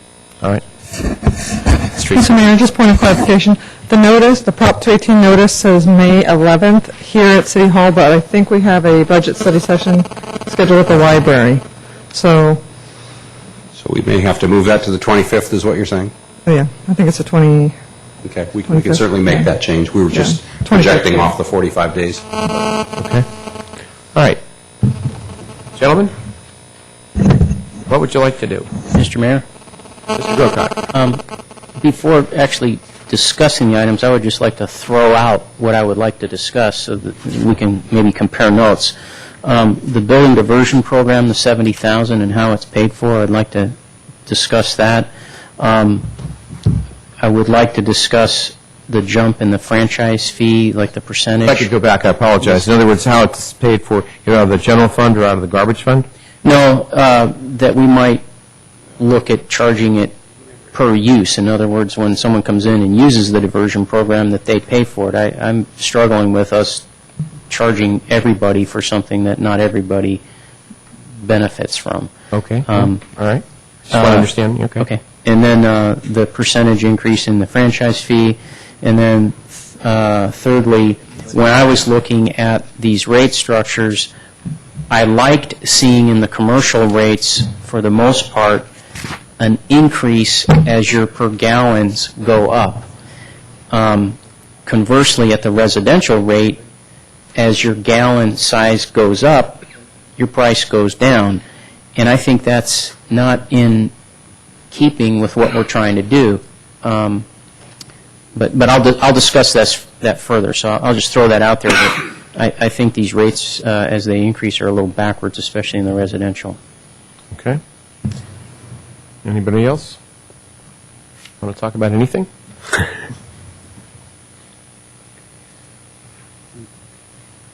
I mean, I think you ought to just dive in. Personally, we'll talk Just about dive it. in. Sure. Yeah. Rather than I'm just trying to register discussion points. Whatever, through the chair, however you Yeah, prefer. I just wanted to give a heads up in case we have, some we have a number of things on, I mean, to me, it breaks down, there's a proposed increase of anywhere from 8.5 to 12.37 for residential payers, 12.43 to 13.1 for commercial rate payers.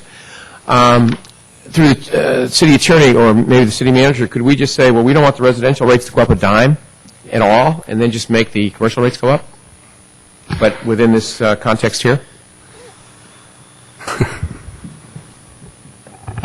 I don't know. That's not the answer I was looking for. I mean, there's a legal test. I mean, at some That's point... what I mean. I'm asking if we can split this or We've not. had it analyzed in terms of what the expenses are and what our program costs are. Our consultants have reviewed what they think the appropriate spread of those rates would be. We were just discussing, for example, whether or not the $70,000 rate that Mr. Grocott was talking about could be spread to just the commercial, as opposed to spreading it across the board. And that is something we Well, actually, I was just going to say to the city manager's question, we did look at that, but that raised the commercial to the point where we thought it would a bit unbearable, but you could do it. And the aspect of that is, we talk about whether or not we should apply that fee and have it just assessed against the person who theoretically would benefit. On the other hand, if we don't do that particular program, and if we are subject to the imposition of new rules and regs or the imposition of fees because we aren't complying with the diversion rate programs, that would be something that everybody would pay. And so, these are things that we need to do in order to come into compliance with the law. And if we don't, everyone will be subject to penalties having to make up that differential. And again, I apologize, but the question I had was, can we raise the commercial rates and not raise the residential rates? I think, at least in some of the areas, such as the C and D, if you make the appropriate findings, you could. However, having initially looked at the very item that Mr. Weiss talked about, even just shifting C and D to commercial, the rates get pretty oppressive in a hurry. The other comment I would make, too, through the chair to Mr. Grocott's comment, actually the residential rates are progressive, as they say. But again, that can be adjusted just as and that's the reason, by the way, in one of the tables it says residential progressive rates and commercial progressive rates. And one more question, sort of add on to that. If we decide to make a lower increase on some of these, then this 8.5 to 12.5 and this 12.43 to 13.1 will sort of proportionally drop? Say that again? Sure. If I went from, in case we didn't want to raise, let's say, the rate from 5% to 10%, we wanted to raise it to 7.5%? Yes. Then these rates of 8.5 to 12.3 would drop proportionally with the 12.43 to 13.1? That's correct. The franchise fee would affect both commercial and residential. They'd all drop, yes. So they'd all drop a percentage? Okay. Yes. Some percentage. We don't know what it is, and I don't want to figure it out tonight. I'm just... We'd have to run it through the spreadsheet, but you are correct. Okay. Mr. Weiss? Well, just so that I understand, though, in terms of the 5% that we're talking about for the franchise fee, each percentage is worth approximately $45,000, if my math is correct. Yes. So, and we already have a franchise fee, so to your earlier point, I don't know that there's a lot of administrative overhead after we put the fee in place. I mean, it's pretty much a clean $45,000 per. And is that franchise fee only for residential or residential and commercial? It's for both. Okay. Okay. So, great. I'm glad I got all that out that way. Gentlemen. So to talk about the, Councilmember Grocot's point about the building diversion rate charged by use, I guess the question is there, if this is paying for a counter position through the year, will that cover the charge for the C&D rate? And then the other thing is it a potential lack of compliance issue if we don't make this good faith effort to increase the diversion? Well, I'm not suggesting that we don't do the program. I'm just suggesting that we pay for the program by those who come in and right. So my question is, use of it. Yeah, it's assuming that that we're going to be able to, charge enough in order to cover it. And what happens if we don't? With your Well, I idea? suppose then what we could do is split the baby, and meaning maybe we make. I understand there is, I'm looking at the principle of it. Why should someone who doesn't use it pay for it? And so I could concede that to get the program going so that everybody has opportunity to use it if they choose, there's some startup costs, and maybe everybody pays for that. So maybe we do something like $30,000 or $40,000 is in the fee structure for this year. Looking forward to the next year or maybe the year after, once the thing's up and running, that it's all paid for by fees as people come in and use the program. So perhaps we assign, like I said, $30,000, $40,000 to startup cost, but then expect the remainder of that $70,000 to be paid for by the fees of those who come in and use the program. Right. So one idea, numbers aside for a second, is to start the program and then do some data analysis of do we have enough?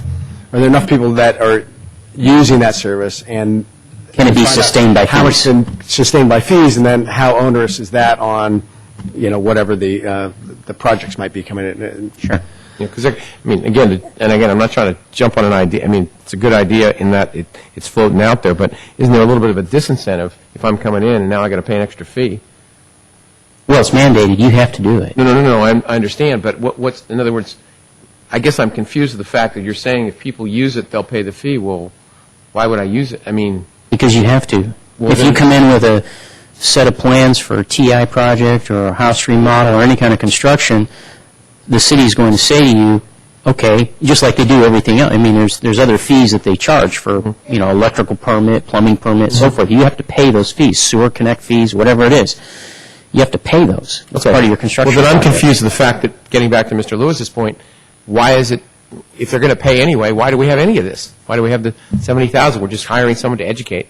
Well, I think in some cases you have a situation where you have this person here once a week and somebody's going to come in and ask an informational question, how much would these be?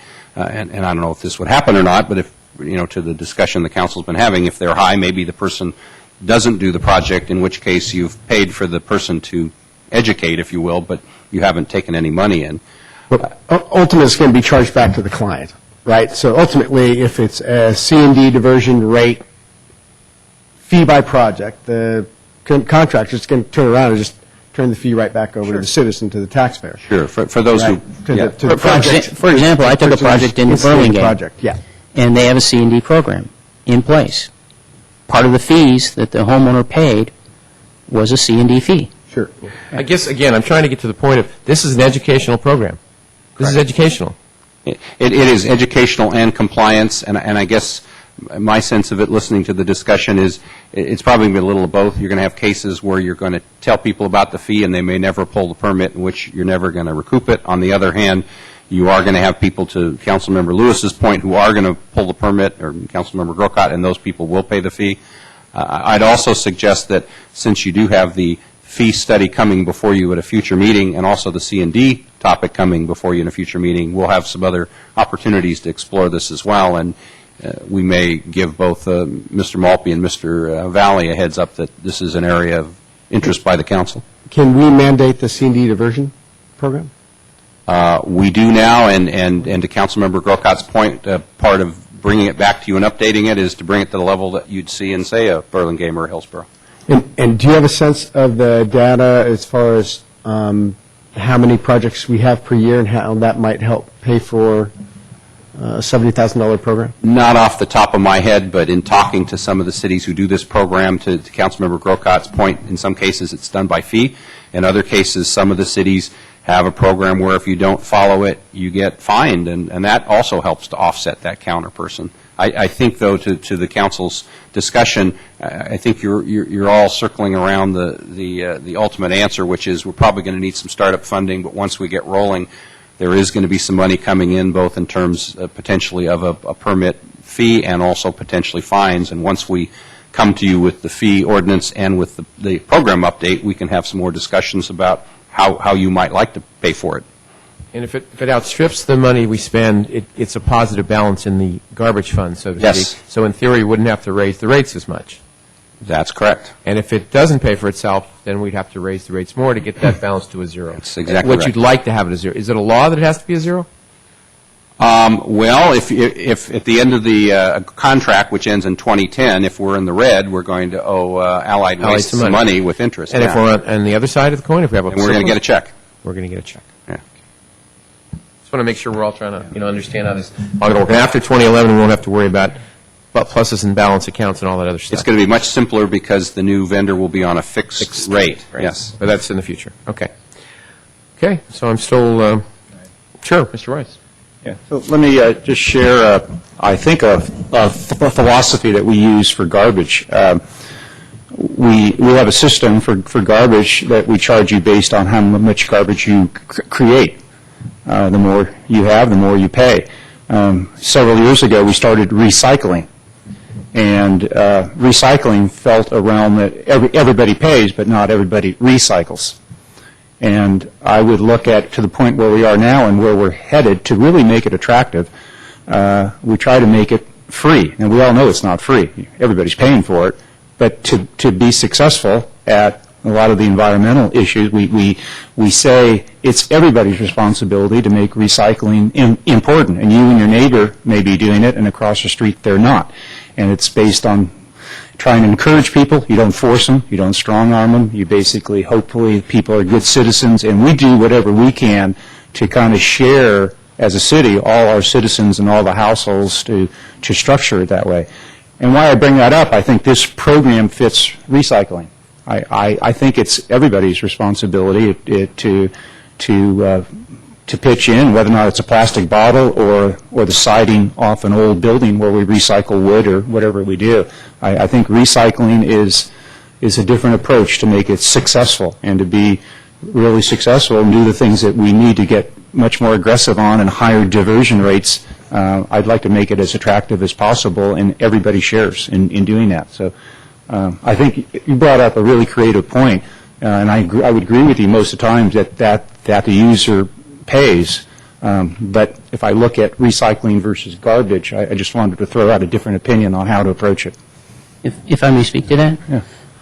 The homeowner or commercial owner who's using the program for whatever kind of project does save in a different column, because when you're doing a project like that, you normally get a debris box put out in front, and you fill it up full of junk. Right. Whatever it is, the old kitchen sink, old framing, roofing, etc. When you do this diversion program, like roofing, for instance, that's going to go into the diversion program. They're going to take that and recycle it and make something out of it. So you don't get as big of a debris box, so you save there. You pay somewhere else, but you save in another column. So I still come back to, if you use it, you should pay for it. If you're not using it, you shouldn't pay for it, except for, like I say, I think there's some argument to be made for, we all pay for the startup cost, but beyond that, and maybe we just agree tonight, okay, $70,000 is the startup cost, we go forward, but we send the message to staff that we want to get this program to where it's paid for on a fee basis per user. And Mayor, if I could just add to that, I think you're right where with food scraps now, we are reducing people's garbage, and with recycle. So I think that analogy is right. The more we encourage people to recycle, the less garbage, the less you do have to pay. So I think that story fits what we're doing now. Mr. Mark, one more question. I always do with those numbers. Getting back to that first point I asked, I said that the street sweeping, the 5% to 10%, and the 70,000, those are the increases. Correct, in addition to the base increase. That's why, okay, throw me a curveball, okay. Okay, So, the first increase, which is the I'm roughly... trying to put this in, let me tell you where I'm going here, maybe you can Okay, answer the sure. question. You got a $33,000 increase from 56 to 89 on street sweeping. That's correct. You got a $221,000 increase from 5 to 10%. And you got a $70,000 cost. Right. Total is $324,000. Right. What other costs do we have? I don't know the dollar figure, but in addition, there is the operator's increased cost. And how much is that, percentage-wise or something? I'll ask 3%. Okay, so can I... 3.5% or something. Can I say that if a 5% is 221, then a 3% is 120? Sounds in the ballpark, yeah. All right, so that's another 120. So altogether, we're talking about $444,000. That sounds reasonable. Ballpark. Yeah. So we're talking. So I'm just trying to isolate these things. So I'm trying to look at it. So in that case, then we've got. Okay, my percentages are all whacked out here, but we've got about 50% on the 5 to 10% change. We've got 8% on the street sweeping. We've got 14% on the 6472, and about 28% on the fee, so to speak, as you mentioned, the operator's fee. Okay? Ballpark. Okay. So I'm just trying to break it down so that if we want to jiggle this, if we don't want to raise this 8.5% to 12% or 12.3% to 14%, the 444,000, we can say we want to raise the rates 200,000. So that's going to cut these rates down, and then we have to figure out where this 200,000 comes in. And maybe that's confusing the issue, but that's how I'm looking at it. Right. We can't change. How about the operator? We can't change the operator fee increase, can we? Well, if you change it, it just means the rates will be higher next year. Because you'll be running in the red and you'll be basically borrowing money from Allied. Okay. But the other ones will be the same? We're saying on all these, it's all the same? The other ones? The other items are going to run us in the red? 220, the 5 to 10% is going to increase our... Well, I guess the point, putting aside the moment which ones you raise or you don't raise, if the costs you incur are more than the revenue that you contribute to the balancing account, as they call it, you are in effect taking out a loan from Allied Waste at an interest rate. And our balance account right now is what? Our balance account was positive last year. It is now in the red because Allied's costs have gone up. You know how much it is? Not off the top of my head, no. But I do know that we're at the place where we are going to need to add money to it, or we're going to be borrowing money from Allied. But we don't know whether it's 400,000 in the red or 100,000 in the red. Or $1 million in the red. Off the top of my head, I don't know that, no. Okay, well, okay, well, that's not good for me. But anyway, go ahead. Gentlemen, I'm still looking for some direction here on where you guys want to go. Mr. Mayor, by the way, on the subject of discussion, the 70,000, I don't see that as affecting the rates because the idea would be that, if we lower that and pay for it out of the rate structure, then the rest of the money for the 70,000 comes out of the fees to the users of the program. Does that make sense? None of this makes sense. Mr. Mayor, just to address this, because I remember I made the motion on that 70,000. As I understood this, the program was put together because we had to bring our C&D diversion up. Right. Correct. And part of that was also a negotiation with the state. That's correct. Right. That we had to do the program. So whether or not there's fees or anything else, we have to have a C&D diversion. We have to bring that rate up. Right. And this was a program to do that. Right. There was an estimate that it would be about $70,000, and this council agreed to say, all right, we can go up to, but do not spend one more dime. If there's anything we can do to offset the fees, rock and roll. But at this point, that's okay. I mean, that was the mandate. But it wasn't sent to us that it was going to raise the rates. It was. I mean, now it's all of a sudden it's raising the rates. That's what I'm confused. I'm trying to identify what's raising these darn rates. That's all. Just trying to identify it. Either raises the rates or the user pays for it, or a combination. Well, again, I think initially, we have to have some money to start the program. But again... How much? Well, we haven't come to you yet with the fee program. That's still to come. But presumably, until we have the fee in place and calculated, we're not going to have any money to pay the counter person. Mr. Lewis. Just in the interest of trying to pull things together, the CMD is a compliance issue. We have a philosophical discussion on whether it's it becomes fee-based or whether or not all rate payers bear that brunt. And we have an upcoming item of council where we can have further that philosophical discussion. Yep. But it seems like there is, council is in a position where we've already sort of talked about the compliance issue. We're probably going to have to move forward with that. And I think, Councilmember Grocott brings up a good point in saying, hey, let's take a look at this. Maybe the user should bear this. We don't have the data yet to really know whether or not that's a feasible idea yet, but it's certainly philosophically a good discussion for us to have to move forward on. So it seems like on this element of it, that council could probably move forward on the C&D and with these cautions and advising staff. The next issue, as I see it, is the percentage increase, the 5 to 10% franchise fee. A couple of council members tonight have thrown out 7.5%, maybe making that a smaller increase. Staff, and Mr. Moore suggested, we could also consider stepping that in over a couple of years. And I have to say, it's good that we're in the bottom.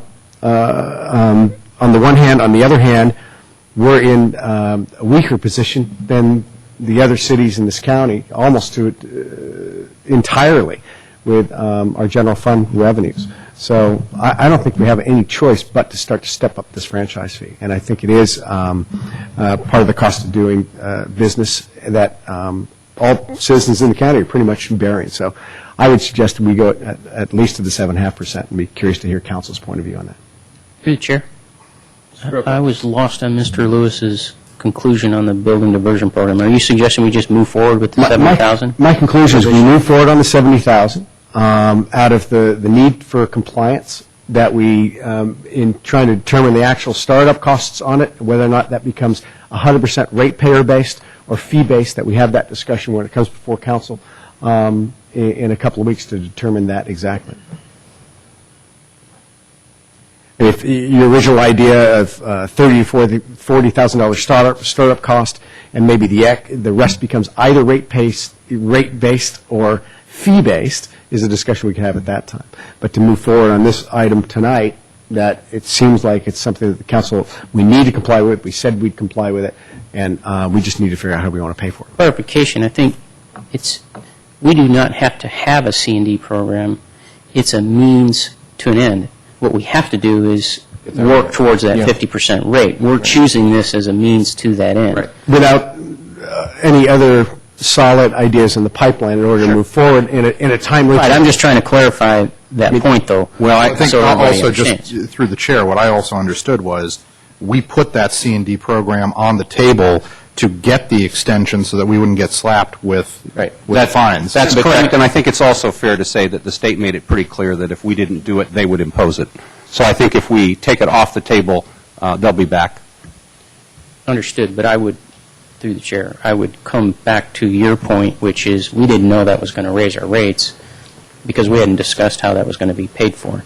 So, and I feel, Mr. Lewis, I'm willing to accept your position. However, I will say I feel a little hamstrung by the lack of staff knowing what's that startup cost. Is it 40? Is it 70? What is it? So we move forward with 70. I don't really like that, but I will concede the issue. Okay. Understanding that staff is going to look at how we can have that be a fee-based program and not just part of the garbage rates. You brought up the point of maybe it's separately, and again, I broke it down with there's 4 parts apparently to the puzzle. I thought there were 3: street sweeping, the C&D, the franchise fee, and then the operator fee. Is that correct? 4 parts to this, Mr. Correct. Mora? So I don't know whether we need to maybe we need to vote on each item separately so that we can just narrow it back and then end up on where we are. I'm just trying to get through this because some of us may not want to raise all of this, or we feel that it could be cut, or maybe not. Maybe we feel it's all appropriate. So I don't know. I'm looking to see maybe we just vote on each one. Mr. Rubens, can I just sort of have votes on all these little parts and then try to figure out a total? Yeah, you can, and what you're working towards is the resolution that authorizes the notice to go out. Right, okay. So in that notice, whatever you come up with will change the percentages in that resolution. Well, I would make a point that perhaps we can, since we've been talking about the 70,000 right now, if someone would make a motion to approve that part of the puzzle, just to get one part off the table. Does that make sense, or am I going down the wrong direction here? How would we like to handle it? We can do that? Well, I think so is there a motion to, on that $70,000 C&D program? Mr. Mayor, I move to approve the $70,000 expenditure for Or the up to 70,000? Up to. Right. Is there a second? Second? All right, it's been moved and seconded. Any more discussion on this? Roll call, please. Councilmember Ahmad? Yes. Councilmember Grocott? Yes. Councilmember Lewis? Yes. Councilmember Royce? Yes. Mayor Grisilli? Okay, thank you. Yes. I said thank you. I said yes. Forgot to vote. Thank you. Mayor Grisilli voted thank you. Thank you. Okay. Next one, why don't we take the street sweeping? To me, this is, personally, it's a no-brainer. You got to sweep the streets. But again, I'd be interested to see what other people have, if there's any other discussion on this item at all. Just one clarification, Mr. Mayor. When we had this come in front of us, what I understood was that we were sweeping absolutely the mandated minimum that we had to. I'll ask Mr. Weil maybe to comment on that. My understanding is that our street sweeping right now exceeds what is in the current municipal regional permit, the level of frequency of the street sweeping. And the draft municipal regional permit that has been released by the regional board for review no longer would require street sweeping to comply with the National Pollution Discharge Elimination System. So it is no longer going to be required. That begs the question of, do you want to, it's something that people typically expect. We get a lot of complaints if we don't sweep the streets, but it is, in terms of regulatory compliance, that picture is changing. And I guess the other comment I would make is that when we went out to bid on this, we simply bid the current service level. We did bring it to council, as I recall, and the then Public Works Director, Mr. Mokhtari, described the service level. I believe the council, if I recall the discussion correctly, you discussed whether to change the level up or down and ultimately decided to leave it where it was. But I think to Mr. Weil's point, if we are above the mandated minimum, certainly that's another discussion the council could have. Through the chair? Get out your brooms, folks. Yeah. I would suggest that we, for reasons stated earlier and questions asked, I'm opposed to the program altogether if it doesn't get paid for out of the general fund. However, that said, I would suggest we perhaps look at something like just cleaning our plazas and maybe the downtown area and leave the rest to the residents, because as we've heard from the East Side residents, we've got street sweeping going on and people are parked. You know, what we don't have, let's put it this way, whether it's the East Side or any part of town, what we don't have is a program where we tell people, look, don't park on this street from this time to this time because we're going to go through with a street sweeper. So what ends up happening is a very inefficient program of a street sweeper trying to move in and out of parked cars and do their job. And then there are other areas where, you know, I've seen them go through and the thing just doesn't work, like up on Shelford on the hill. There's a curb there, but because of the hillside and the steepness of it, it's just not picking up all the debris. And so, I think money would be better spent to the homeowners, an education program similar to what we do with creek cleanup, that, look, we're going to disband this program, and please take care of the curbs in front of your house and clean the debris.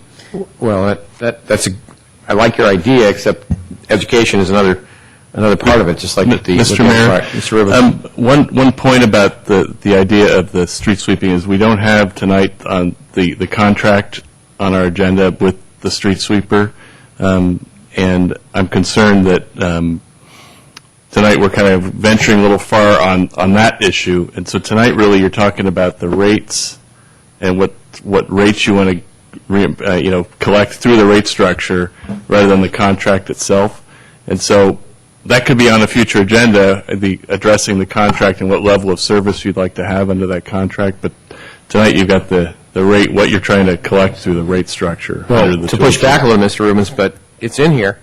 So how are we going to set the rate if we don't know whether we Well, want to? you can, no, you were talking about the contract and what's the Yeah. service that, you can decide to collect or not collect the number. I mean, Okay. that's a different issue than whether or not to actually. Or any number in between. Yeah, or any number. Number You in can between. set the rate, what you want to reimburse through this 218 process, but just the contract itself, I'd have to look at that contract to see Sure. when I see it your would point. stop, et cetera. I see your point. Yeah, and I think we'd also probably want to look at Robert's point about what is that minimum level, and also the contract, since we're in the middle of it, how you would terminate it, or what kind of notice, or, sounds like another agenda item. The other point that I'd like to make through the chair is that the requirements for street sweeping are still in place. There are new rules and regs being proposed. Right. But we don't know whether or not they're going to be adopted or not, won't know for quite some time. And like I think Brian mentioned, elsewhere, there's litigation pending against these regs that are coming down. So it would be presumptuous for us tonight to surmise or to suppose that that program will no longer be required. Okay. So that's what I thought. That's what I thought I heard earlier. That's why I was sort of surprised. And I'm not going against you, Robert. But that's what I heard. And I thought to myself, well, it's what we have now is now.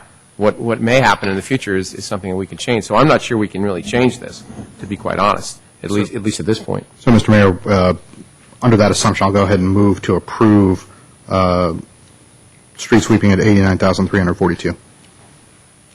Is there a second? Second. It moved and seconded. Any more discussion on this item? Okay, hearing none. Roll call, please. Councilmember Mod? Yes, ma'am. Councilmember Grocott? No. Councilmember Lewis? Yes. Councilmember Royce? Yes. Mayor Grisilli? Yes. Okay, that's two.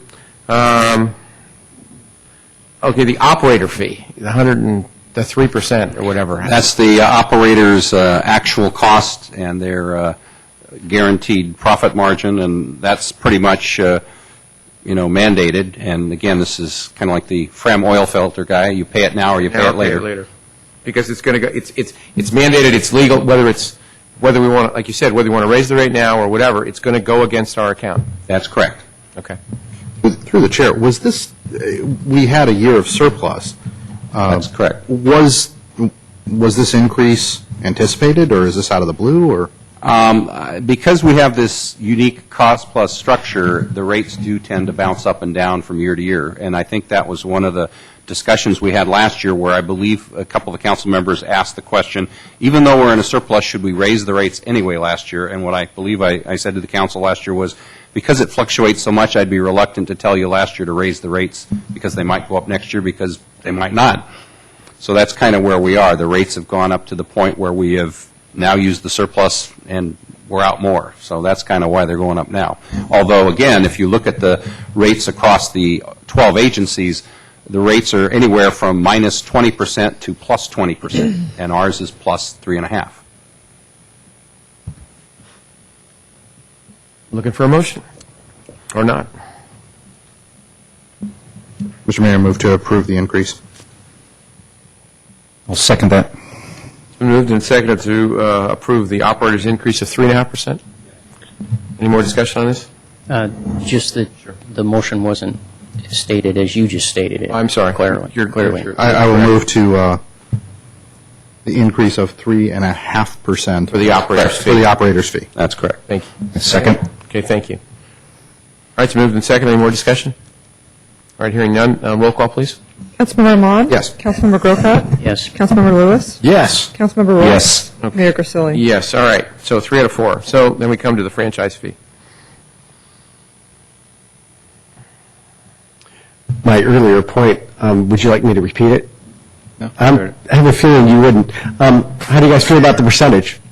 Well, I looked at because the staff report said it was an average, I actually went through to see if it was an average, and what I did is added up all the percentages. I broke out East Palo Alto in two, because there's a residential and then there's a commercial. So I thereby added another number, if you will, to divide into all the totals if you total them all up. And I came up with about 8.8%.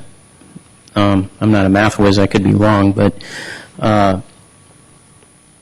and then I looked at it a different way, which I think really is what this staff report is saying is it's more of a 10% reflects the median.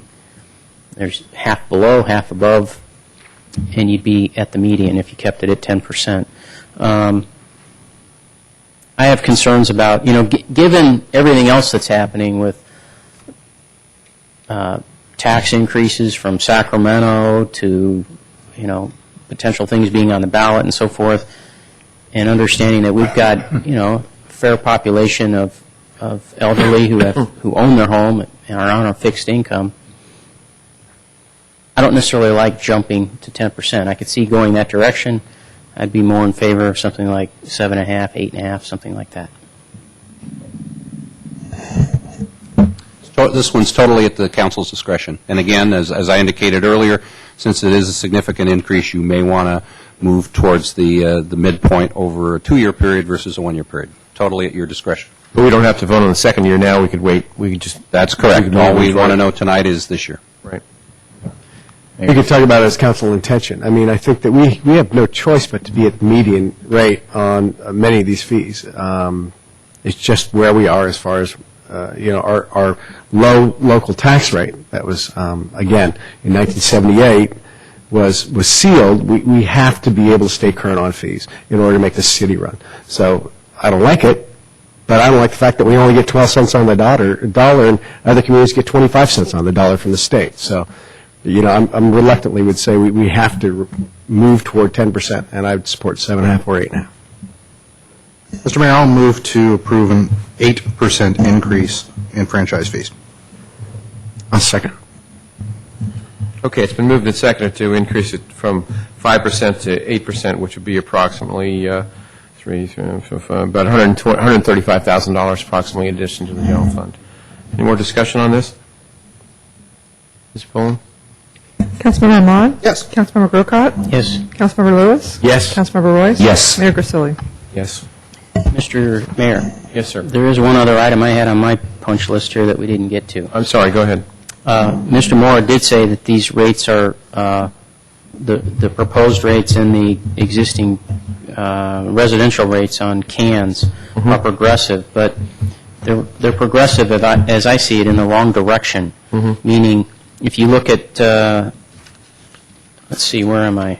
If you look at the first chart, which has also been revised right here, that says residential rates.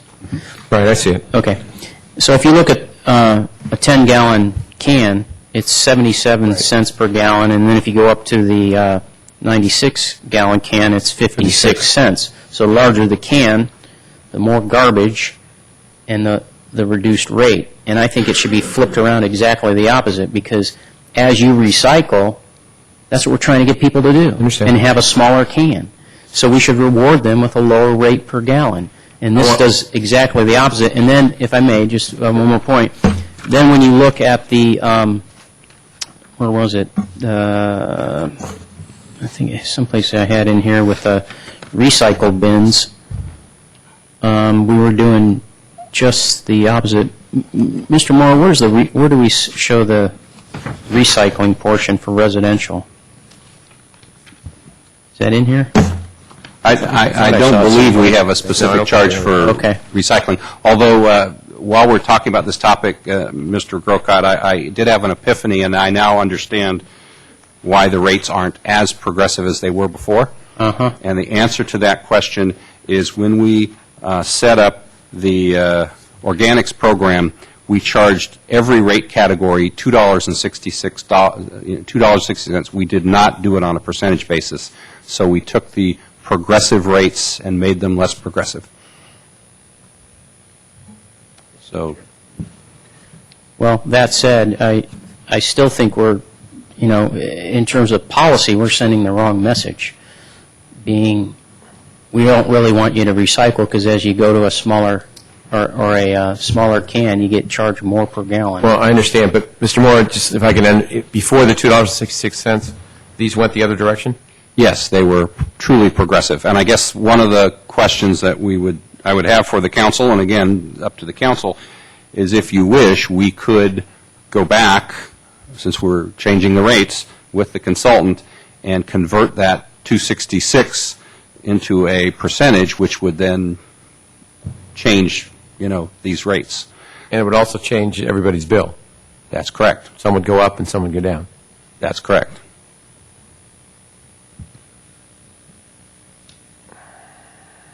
How much would it cost to do that?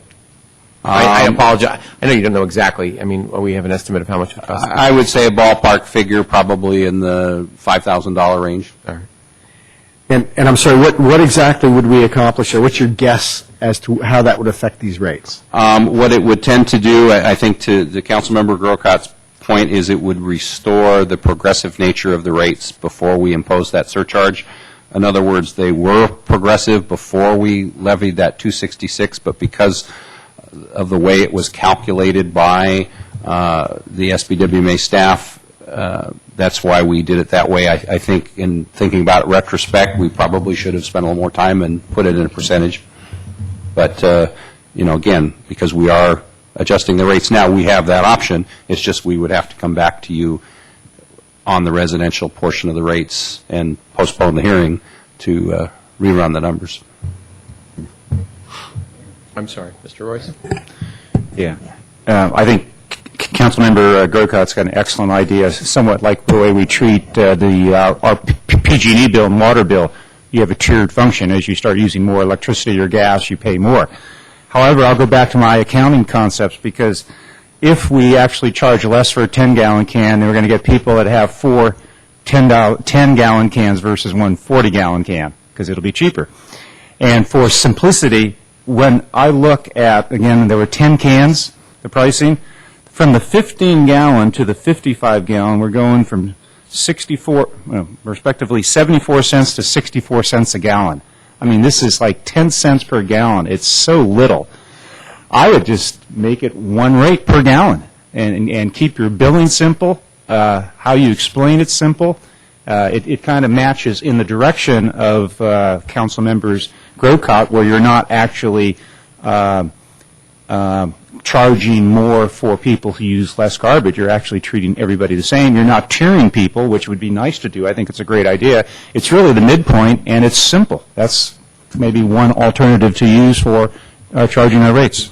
I agree with you in principle, because what it's saying to a person is your rate per gallon stays the same, but as you start to recycle, you use a smaller can, you get the benefit. But you don't get penalized. Right. So I'm with you completely on that point.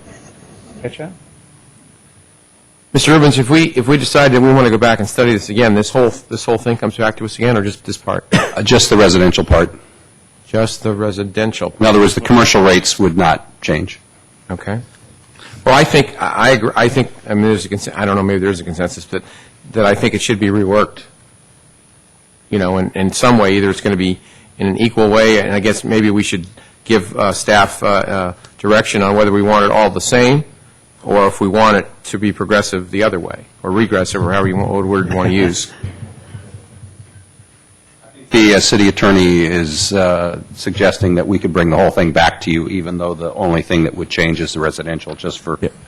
Well, you've made some decisions based upon some of the individual parts of the program tonight, and based upon some of those individual decisions, we have to come back anyway and recalculate the effect of the rate on the rates and the effect in the resolution that's in your packet. The percentage is going to be different, and then the notice of intent to increase rates is going to change, because We have to come back anyway. we're going to have to come back and recalculate the numbers for you. Mr. Warren, any idea how long this would take?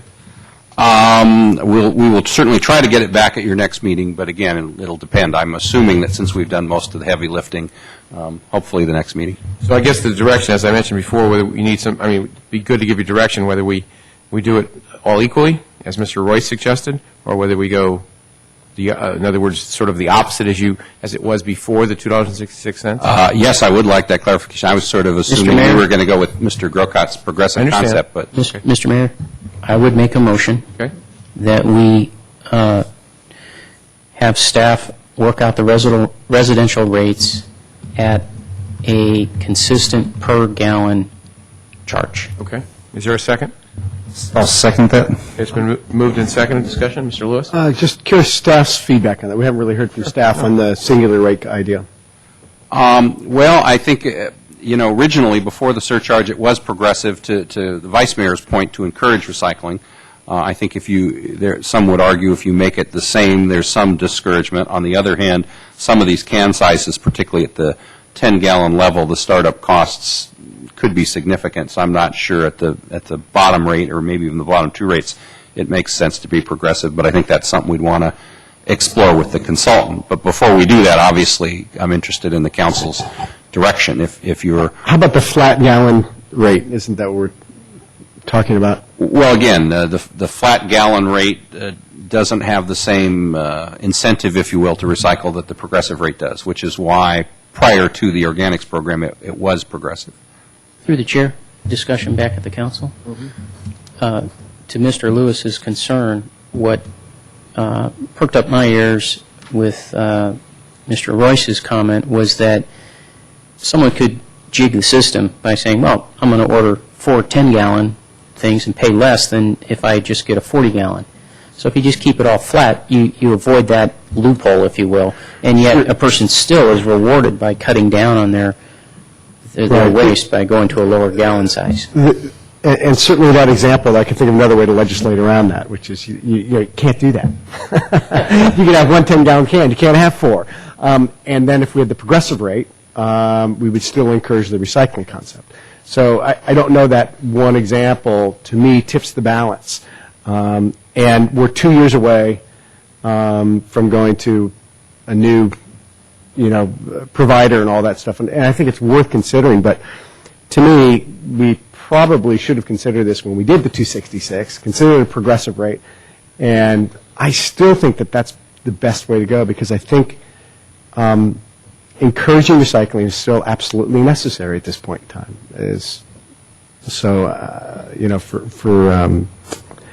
I would disagree with a flat gallon rate idea. Any other discussion on this? Motion on the floor. Motion on the floor? Any other discussion? And is the motion on the floor for the flat gallon rate? Okay. Yeah. I have to say that, just to make a final point, I have to agree with Mr. Lewis on this one. I think there should be a progressive one. But Mr. Mayor, I'd like to offer a substitute motion to direct staff to come back with both flat and progressive, with the idea that we'd like to get staff recommendation at that time also on which rate is more economical for the city. Yeah. We can do that if you wish, sure. Is there a second to the substitute motion? A second. Mr. Evans, I believe we take the substitute motion first. Okay. Yes, question first before we vote on that? Sure. Question for staff. Mr. Lewis suggested that we could legislate how many cans someone could get. Is that truly possible? Can we do that? And staff might have to research this, but what do you do about apartment buildings that, small apartment buildings where you have 4 or 5 units, and they just have a bunch of cans down the side yard? Well, my understanding is that the so-called apartment or multi-residential units actually come under the commercial schedule, that really the residential is more for single-family. I know the HF and H people are shaking their heads. Mr. Boyd's in the audience. Is that correct? Mr. Boyd is shaking his head. Okay. One other comment. So we could legislate it as far as single-family residential pickup is concerned.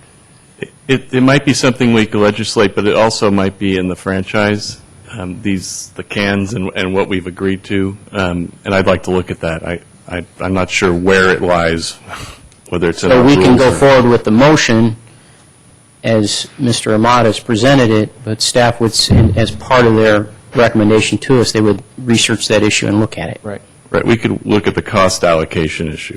Okay. Yeah, I guess the other comment I would have for council, and we did not share it with you, but we do have data that does show how many customers have each can size.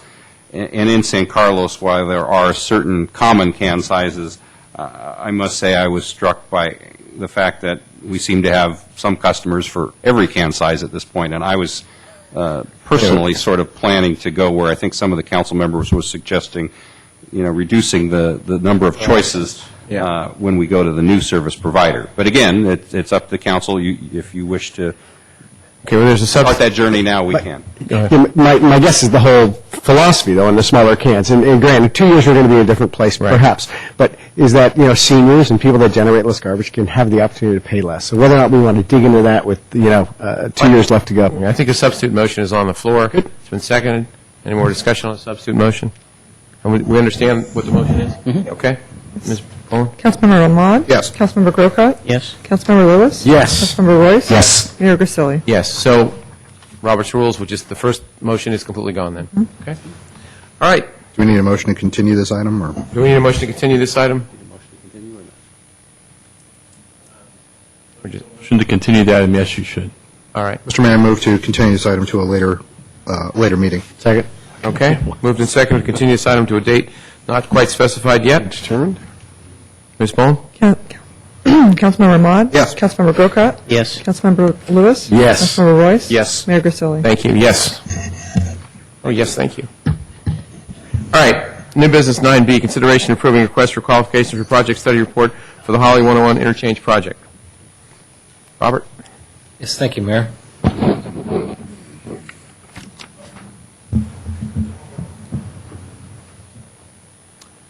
All right, where'd it go? The wrong mouse. You got the wrong mouse, sir. It's this mouse. I'm sorry. All right, thanks.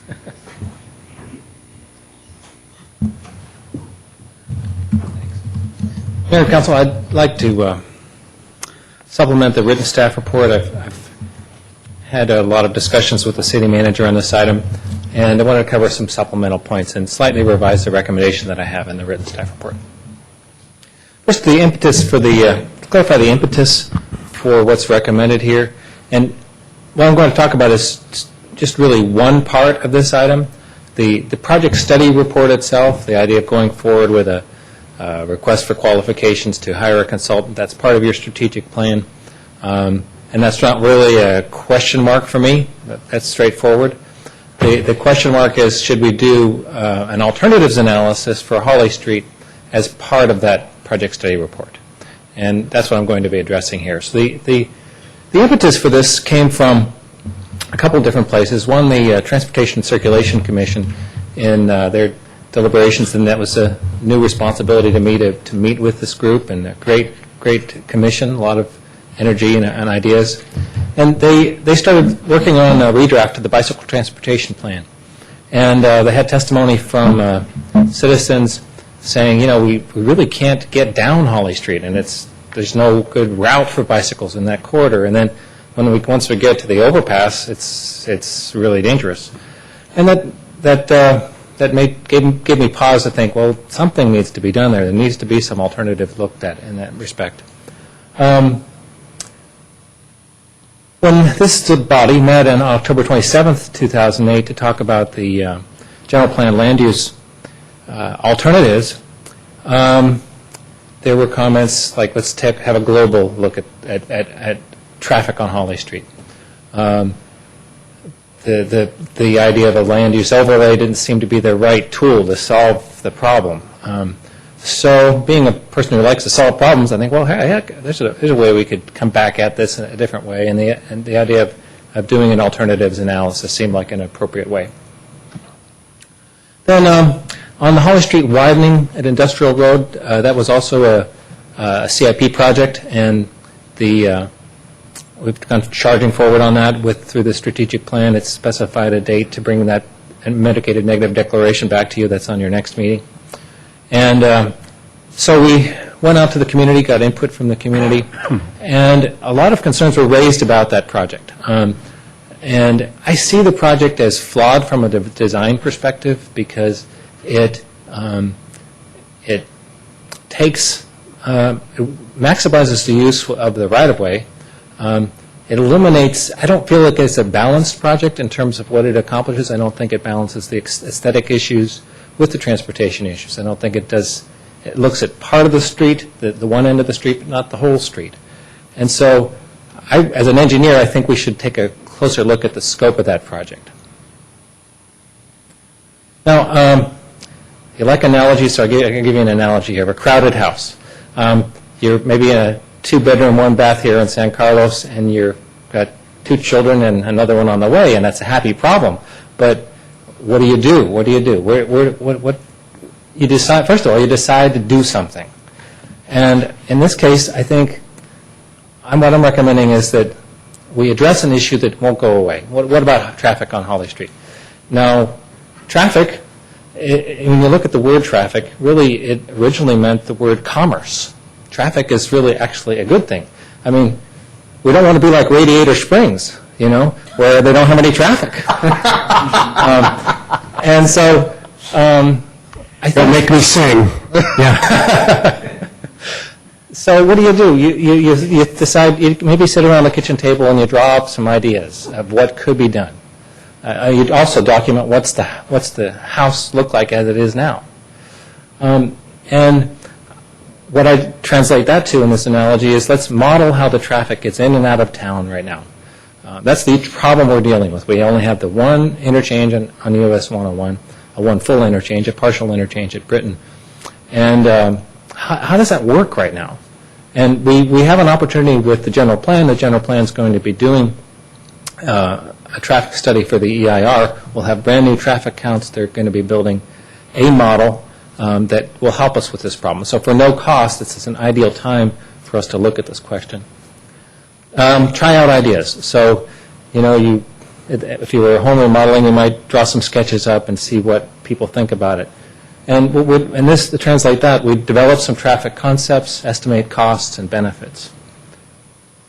And then you talk about it as a family in a house analogy. And in this case, I'm proposing that we use the Transportation and Circulation Commission to engage the community with the study session and actually have the Transportation and Circulation Commission involved in selecting the consultant and getting ideas from the community, talking about how those ideas work, and bring it back to the council so you can make a decision. Now, I've become aware that there are more risks with this idea of an alternatives analysis than I at first appreciated. And paralysis by analysis. You go out to look at ideas, sometimes you get stuck in a loop. And recommendation to do that would be for the council to adopt this as a strict 6-month strategic plan objective to bring the alternatives analysis back to you within the 6-month period. I've looked at, could we do that? It would be tight, but we could do that. And another thing is a turf war. You went through a very protracted discussion, I guess a 5-year discussion about where synthetic fields should go, and you end up riling up all kinds of neighborhoods. Well, they're going to go my neighborhood, not my neighborhood. I think we limit that by really just constraining the problem to the Britain and Holly corridors only. Now, I would like to look at some of the streets just immediately adjacent to Britain and Holly, well, Holly in particular. I'd like to look at how East San Carlos could figure into this. I would consider East San Carlos part of the Holly Street corridor, but not residential neighborhoods. Costly ideas. I mean, I'm an engineer. I love to think out of the box and come up with all kinds of ideas. I've had ideas suggested from the community about new freeway structures. And maybe we have to build a box to constrain this, because really, given the RDA funding, which is limited, the ability to get Measure A funding, which is limited, the ability to get grant funding, which is limited, maybe we better constrain this. And so I would propose that we constrain to be no new structures, in other words, no concrete structures, overpasses, and no relocation of property owners, either residential or commercial. That would constrain the options. And then the question of delay to the needed congestion relief. We do have a large project coming, the Palo Alto Medical Foundation. The Holly Street widening at Industrial Road is a project that's identified for a cumulative condition with the Palo Alto Medical Foundation, plus all the other cumulative growth. But it would be nice to have it in place by the time the hospital opens.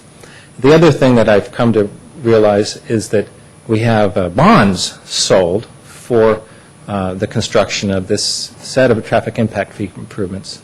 And there are arbitrage limits on the bonds, which we haven't quite researched exactly what those time limits are, but we are under obligation to complete needed improvements in a certain period of time.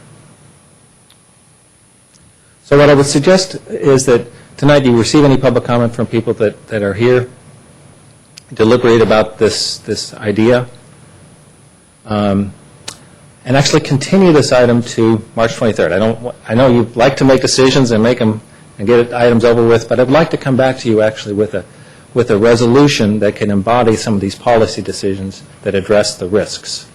And I also want to tune up the RFQ to address and constrain this problem as I've suggested in the recommendations.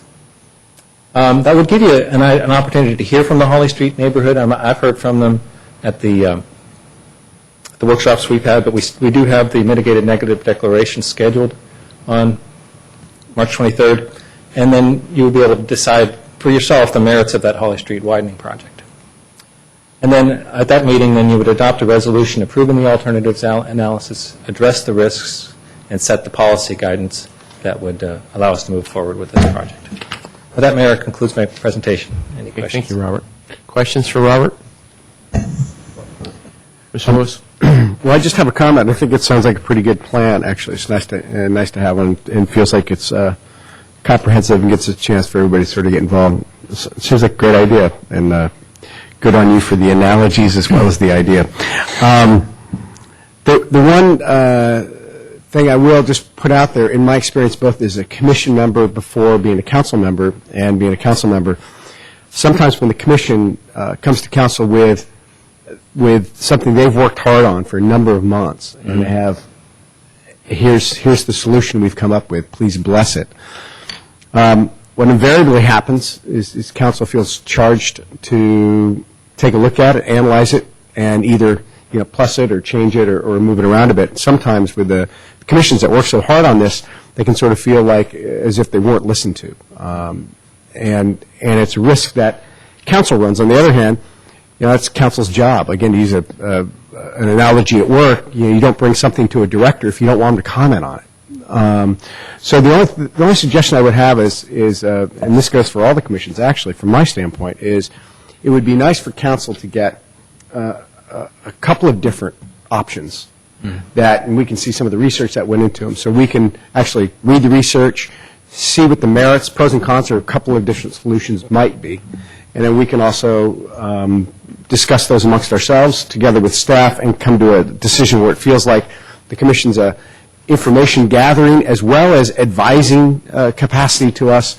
But I think it's invariable that that's part of the process, and it feels like we would all feel like we're working together in that, as opposed to council refuting an idea from the commission that's worked very hard on it, and then we change it, and it's sort of a sense of dissatisfaction across the board. Okay. Mr. Sherman, any comments, questions? I'll just offer that I appreciate the thoughtfulness and that the public will have a chance to do it. And just so we can continue to discuss, I'll go ahead and make a motion for continuing this item until March 23rd. Well, that might be a bit premature until I see if anybody else has any questions, but I'll come back to you on that. Mr. Grocott, any questions from Robert? Yeah, a few or comments, I suppose, if he's still going to be using the staff report for the 23rd. He was still using the staff report for the 23rd? There'd be a new staff report. I amend that. I'm sorry? There would be a new staff report to address some of these issues that I've brought up tonight. Okay. Okay, well, if I can throw in some ideas into the hopper, and by the way, you do realize you've raised the bar for yourself now with these analogies, and how you're going to, one-up yourself, I don't know, but just a couple of comments, and that is what I didn't see in here, and I'm going to get out this map and hold it up because I think you're familiar with it. This right here, it does talk in here about the T approach to the overpass and coming on and off the freeway, but it's just a partial T approach, and what that leaves is cyclists still having to deal with a interchange loop, and I think that's a problem. I agree. A safety issue. Right.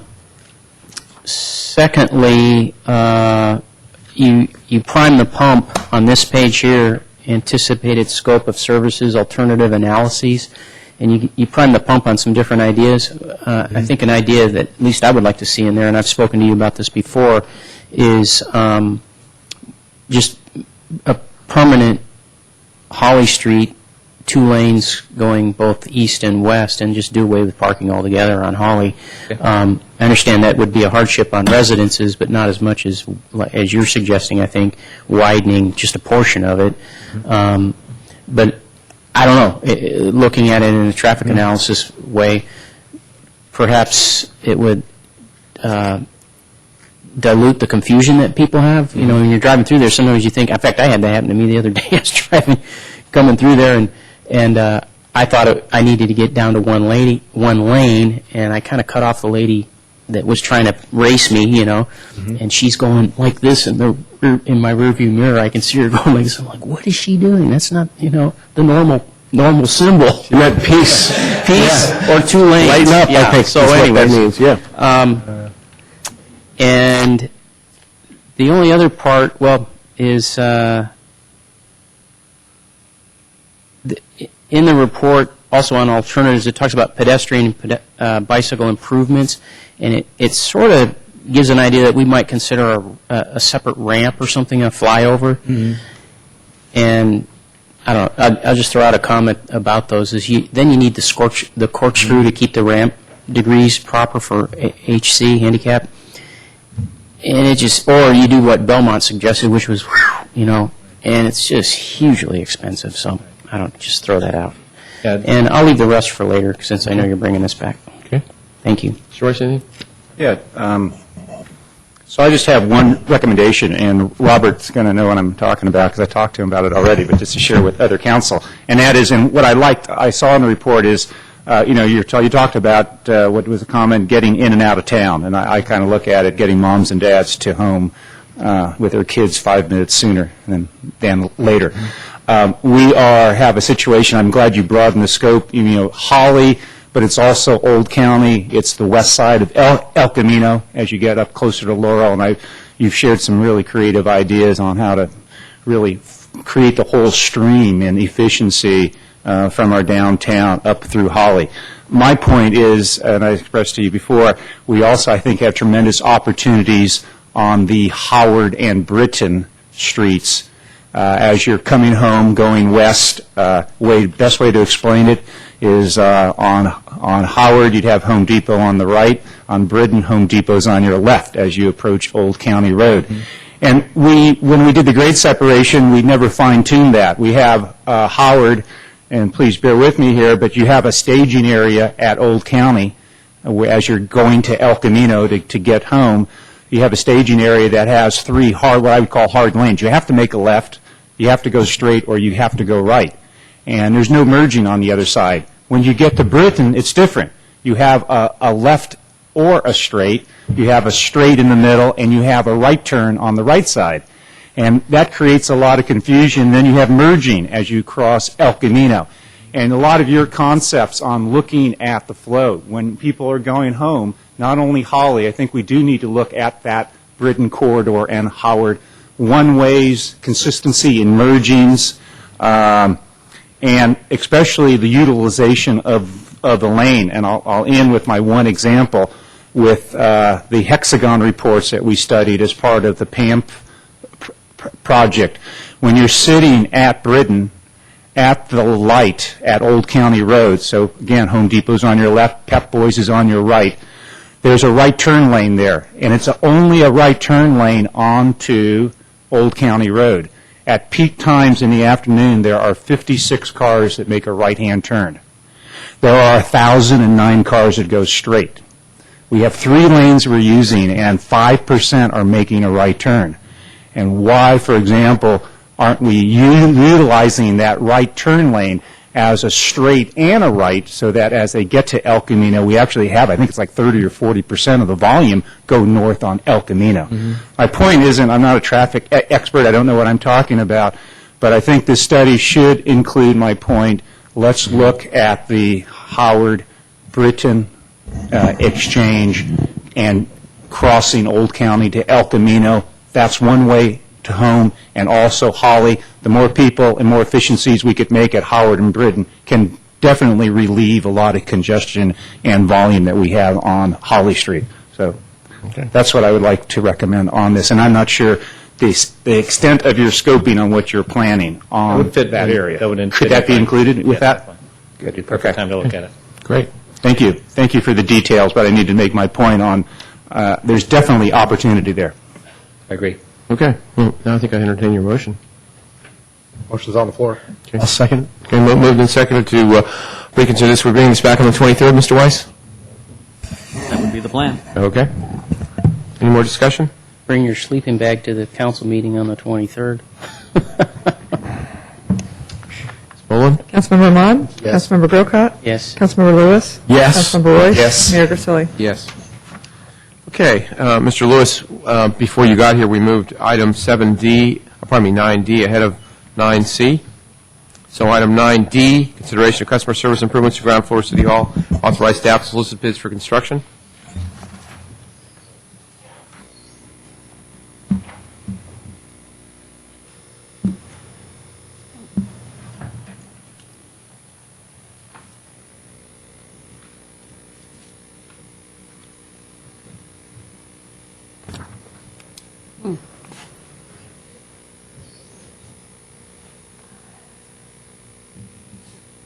Don't. Good evening. Deborah Nelson, Planning Manager, and the owner of the customer service improvements to the ground floor, primarily of City Hall and upstairs as well. Before you tonight is a review of the customer service improvements that were actually anticipated in the 2007-2008 CIP, but more significantly in this last year, since we eliminated a live person at reception and have had the Carly experiment. So tonight we're asking you to review the proposal. I'll also introduce representatives from DES Architects who have a model to walk you through with what the improvements are, but also to request that you authorize staff to prepare bid documents and seek bids for work.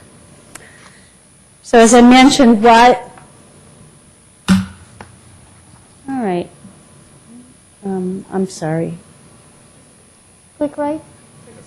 Yeah, all right, sorry. So why the improvements? To address City Council core value of customer service at a very high quality. In the City of Good Living, our customer expectations are for an employee interface, and we do even with Carly, if there is a live face, we're there to help, and that's what people often like. A pleasant environment to conduct our business, and conference and meeting areas which meet the technological needs that people expect, particularly our economic development customers, and also to reflect the city's pride. What we do is reception in City Hall. We manage development of the city. We further economic vitality, and we add to enhancing the quality of life for the citizens of San Carlos. The customer services provided are technical assistance for development. We issue permits and collect fees, coordinate approvals from all agencies. There's a business assistance component with business registration primarily. We facilitate economic development initiatives, and we are the live face. The folks who are particularly at the development services counter are de facto City Hall receptionists to a great degree. As a result of the service provided, we attract and retain desirable business and jobs. We promote healthy business climate. There's additional revenue to the city as a result of the support that we provide through economic development. We have a high-quality built environment. There's an enhancement of the competitive advantage in the marketplace, say, relative to other cities. We facilitate economic development initiatives.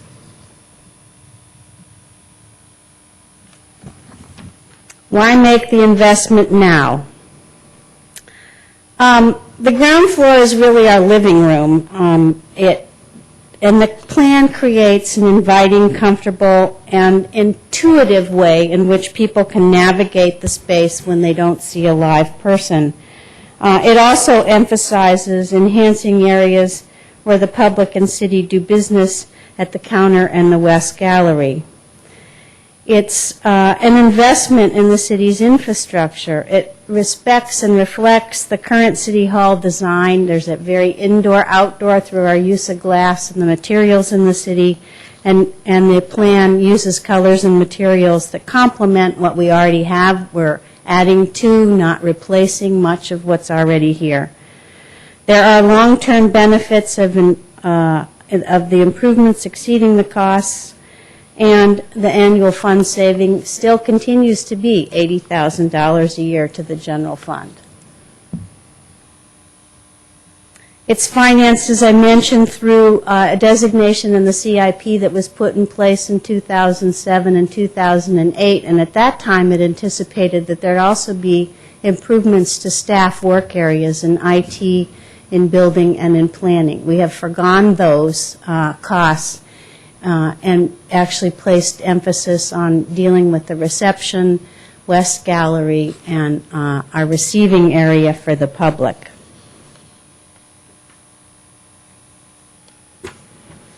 It's a long-term investment. We talked a lot about promoting green practices, sourcing this locally, enhancing the current level of public service, and it's an investment that will last decades. It's casework. The long-term savings, again, $80,000 a year in general fund staff costs. And then this is a view coming in from the Elm Street side of the plan that is being proposed, and I'd like to turn it over now to Jana Gunsel, a principal with DES Architects locally here in Redwood City. And she and her colleague Stephen will run you through the model.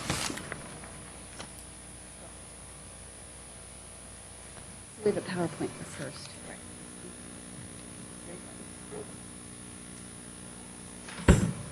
Great.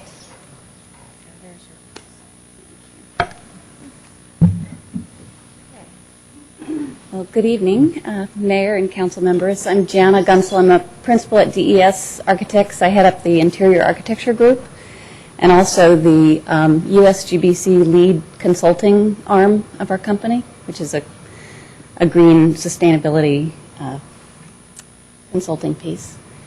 We put together a PowerPoint to walk you through what I'm calling it's really the cluttered house analogy. Let's see. I'm just going to skip through some of this. Great. There we go. So we spent some time in the public areas watching people, observing people, how they moved around, how they were accessing information, what entries they were using primarily, and what we really discovered is that all three of your entries are used pretty much equally, and that we were strategizing a location for the Carly station, and it really became apparent that it needed to be visible from all three locations.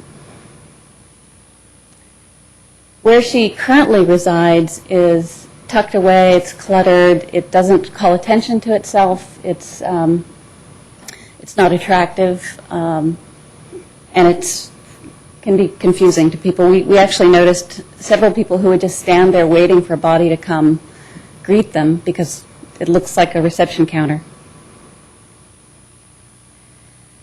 Another issue is that we just have a clutter of information. Signage comes at you in all types of fonts and colors and locations. Some of it is taped to windows.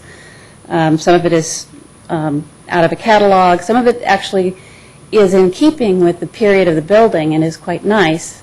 And we would actually recommend maintaining that and going further with it. another thing that we noticed while we were here is that the mayor's wall is actually relatively unsafe location, and it also doesn't address the need of future generations. That's it. There will be. So I'm just going to quickly go through this. I know it's difficult to see, but this project is a collection of a lot of little pieces, trying to clean the place up, get it organized, make it understandable to navigate. And I can start. The location that we've identified for the Carly self-help kiosk is actually in this location, accessible off of the parking entry, the police entry, as well as the Elm Street entry. And our model will show this more dramatically. So I'm not going to spend too much time here because I think the model really gets the point across. The current mayor's wall is here. We propose relocating it to the wall directly opposite the police entry, and again, that'll show in the model quite effectively. We propose new signage for planning and community development on this wall, as well as new signage for building on this wall. Additionally, improvements to the West Gallery space will show you some furniture that we've located existing, used in Northern California. It's quite a great value. We have materials selected. They were in the West Gallery for a number of weeks. I don't know if you had a chance to take a look at those. We could pull those out if you'd like to see them. Part of the project is an extension of the existing permit counter. This work was done actually under a separate proposal. We have the bid documents. We will incorporate those into our documents and issue the entire package as a single bid with the hopes of getting a better price for a larger scale project. Where's my? This wall we're proposing self-help handouts from the Building and Planning Department to clean up all the miscellaneous brochure racks and spinners and things to give it one central location. And then this corner here where the current kiosk exists, we're proposing to create a reading area as well as a recycle center, community bulletin board, and a package drop-off location. Primarily to keep the wall of the existing chamber free and clear of clutter and furniture, to make it architecturally stand strong, which it does quite well. Let's see, we've talked about the new mayor's location. These are directory locations, these 3 black dots. There are 3 on the first floor and 3 on the second floor, and we're proposing as part of the self-help kiosk a directory system much like you might find in a shopping center. People are accustomed to reading these kinds of graphic "you are here" displays. Second floor, relatively few changes. The new directory locations. You're here and at the top of the stairs. We would need to move the existing pamphlet racks down the hall. And then this is a blow-up of the area where most of the work would be occurring. And I think I've really gone through most of this. So let's move into some of the views. And I'm actually going to go through this fairly quickly because we do have a model that is live. But what we're showing here is the view to the self-help station being available from every entry point. This is a simulation of what it might look like. This is the reading area, the community bulletin board, the recycling center, drop-off area. And then our proposal for the new mayor wall. What we're proposing here is that the current standing mayor would have a central point of prominence, and then as they retire, they would go into future locations. These obviously would not be blank and on the wall. They would be in a holding ready for the succession, and then the new mayor would go into the spot. So we have 6 future positions. We also have additional locations identified. But we could vote on that location with each mayor, right? And maybe they could be, that would be actual size as well, right? It's a 3x5 in the middle of that wall. Just clarify. Yeah, actually, part of that, this program would be the reframing into a consistent, unified look. Lobby furniture. In the small reading area, we are proposing new furniture for that area that would have high wearability covering, wood to work with the same kind of wood tones that are here. This chair is a suggestion for the permit counter area. And then we have an alternate. This is an existing chair that is in Northern California. Again, great quality chair, locally sourced. And then in the West Gallery, this is the furniture product that I was talking about. It exists outside of Sacramento. We've got it on reserve. There's no fee for that, but if we go forward with it, we can secure it. It's a 16-foot table, fully integrated power and data. Comes with as many of these mesh back chairs as we would like to buy. The conference room seats 14, and the permit counter seats 10. And that's it for this. And we can go into the model. Thank you. Great. So this is a 3D view of what we're proposing, and why don't you come down and look at Carly. We'll look at Carly. So what we're trying to show here is that the slight angle of this piece of casework that the self-help station would be located at is pivotal in its ability to catch your eye from all 3 of the entry points. It would have the Carly touchscreen, a telephone, a directory system, and something such as "May I help you?" or some inviting text. And if we can walk around to the reading area. Try not to get dizzy watching this.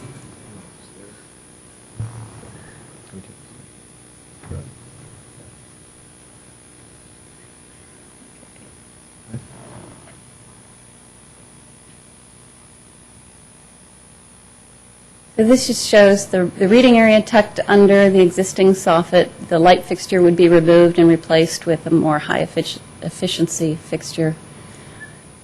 We're not relocating any vents or ducts in any of this work. There would be some coring required for the Carly station just for data and power access. But this is primarily a millwork and furniture solution. And then we can walk around to the mayor's wall area. We're just in the wall. We're right in the wall.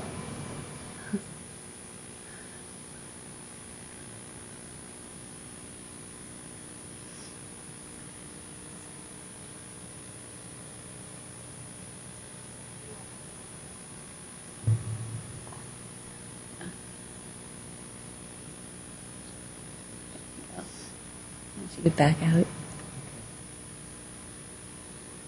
So.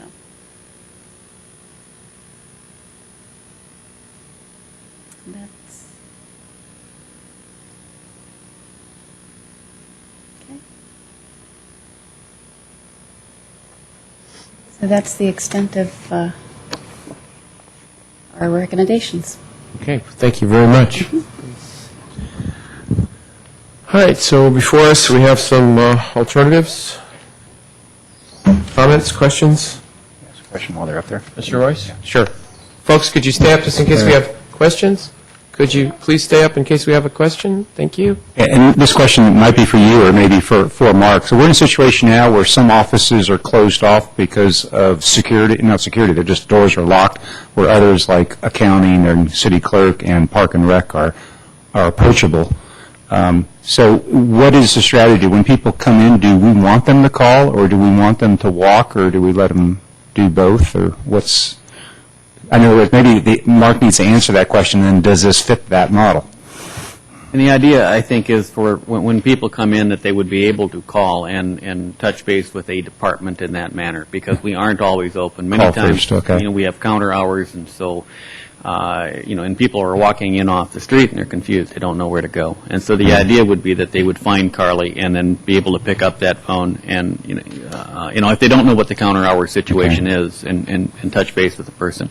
The other idea is that we would have a person out on the floor that would be a worker, somebody who's able to go about their job and not be the focal point. And not it wouldn't be a receptionist, but would be somebody that would be available if somebody needs a person to converse with. If the technology just doesn't work for them, and for some people it just doesn't, is what we're finding. Okay. So the question is, does this design accomplish calling 90% of the time?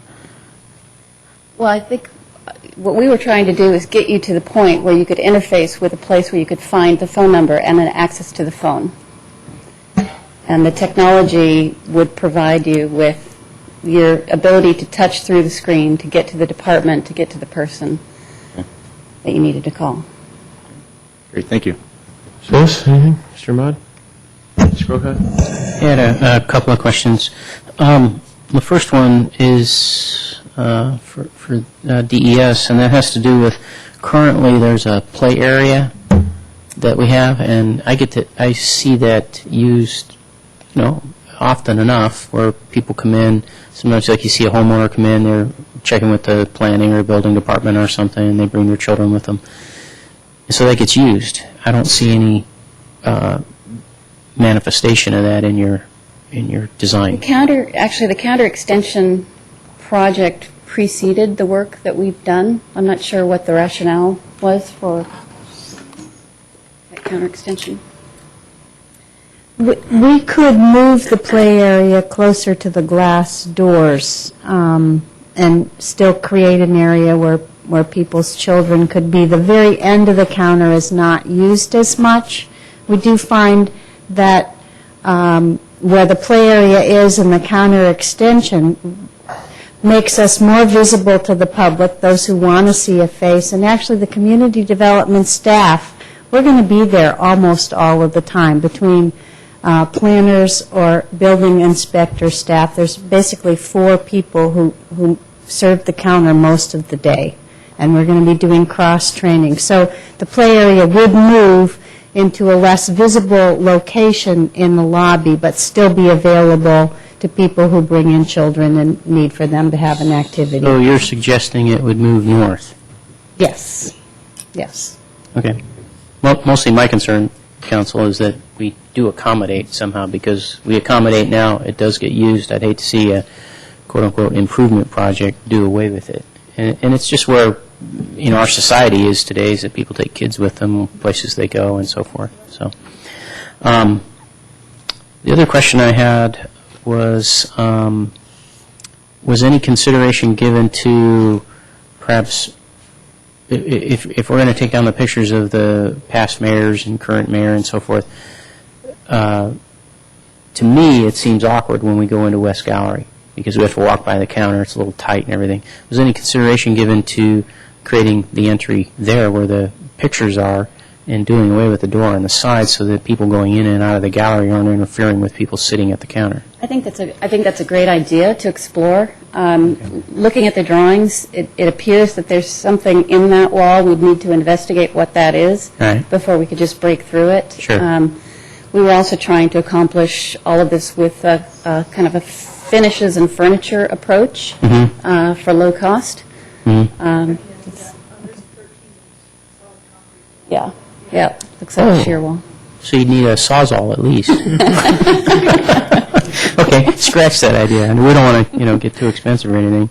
I'm going to pick on your mayor picks. I think, I don't know, my feeling is, here I was the mayor, I wouldn't want my picture blown up and advertised that, hey, this is the current guy.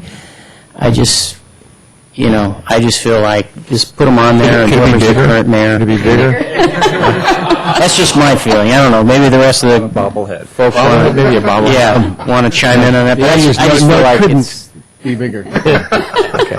I'm fine with moving it. I'm fine with making more room for future generations. But you'd actually have more room if you didn't have the big guy in the middle there. So that's just my feeling on that.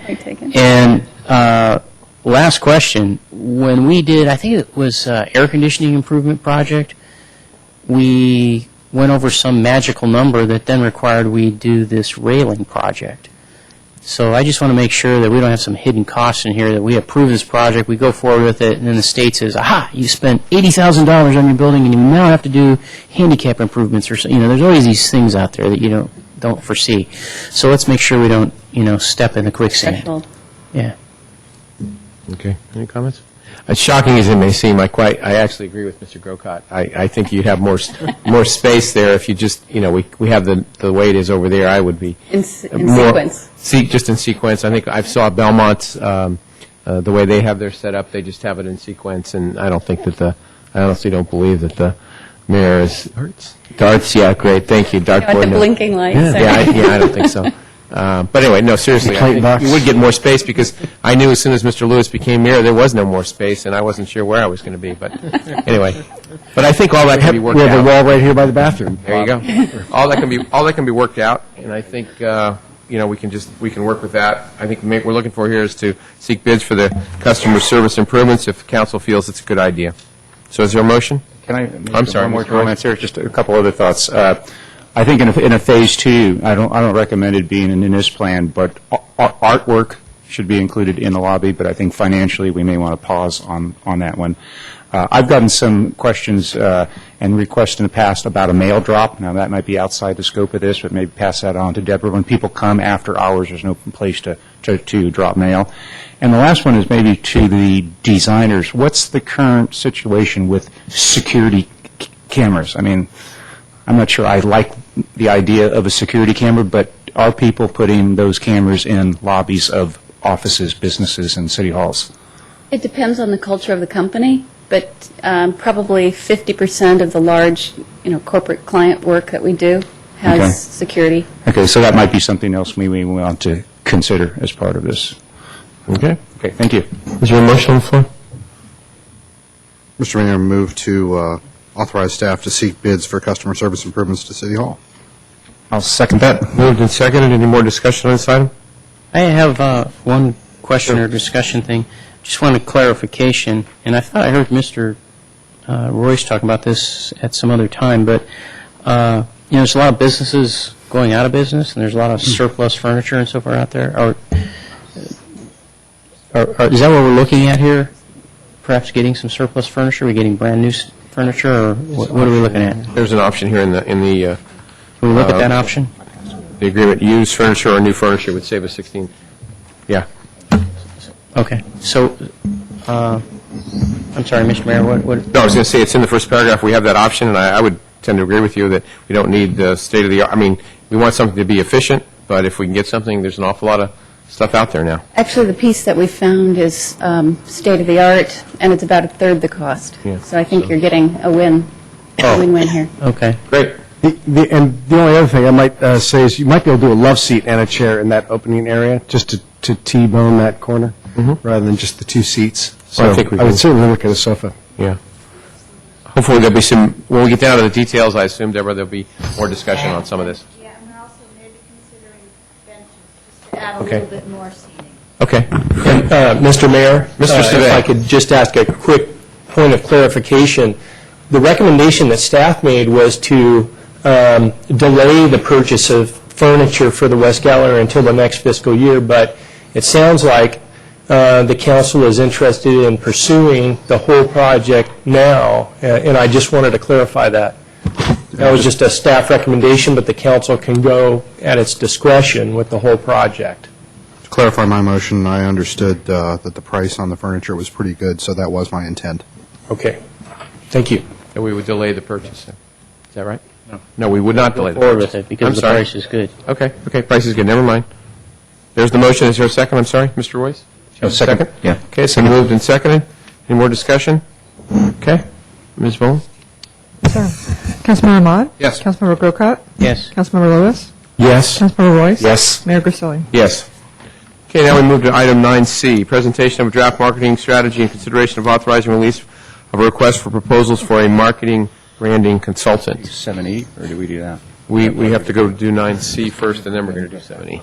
Yeah. Good evening, Honorable Mayor and Council. I'm Mark Sawicki, Economic Development and Housing Manager. In furtherance of the city's economic development plan, over the past few months, a draft marketing strategy has been prepared through the collaborative efforts of city staff, the Economic Development Advisory Commission, the ED Partnership, and our economic consultant, RSG. This document is provided as attachment 1 in your staff report, to the staff report. The draft strategy contains a set of key marketing targets, tactics, and tools for sustaining and growing our local economy. They include actions to encourage shopping in San Carlos, both from residents and visitors, to retain and expand existing businesses, as well as to attract complementary businesses and those that might fill a gap in our market. The strategy is presented tonight as a draft, or a work in progress, if you will. Staff seeks your input and feedback at this stage, but more importantly, both EDAC and staff recommend that you authorize release of a request for proposals so that we may select and retain a marketing or branding firm with the right skills and experience to become a strategic partner in finalizing and implementing the strategy. This partner would provide a professional review of the draft, identify best practices that we could use and help us establish priorities, develop realistic cost estimates and time frames for implementation, and provide industry standards for measuring the impact of our efforts. All of those things we don't think internally with the folks that have worked on this have the requisite skills to actually flesh that out in the manner that we would like. We also propose that the selected firm would begin the first key step in the strategy, which is to identify San Carlos's brand and launch a marketing campaign all within the first year. The draft RFP is provided as attachment to the staff report. Staff also proposes to form a selection committee that would review the RFP responses and return to council with the selected firm for final approval.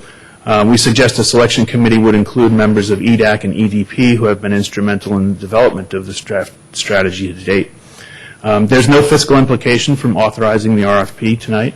Retention of a marketing firm and implementation of the strategy would require use of RDA funds, probably in excess of $100,000 within the first year.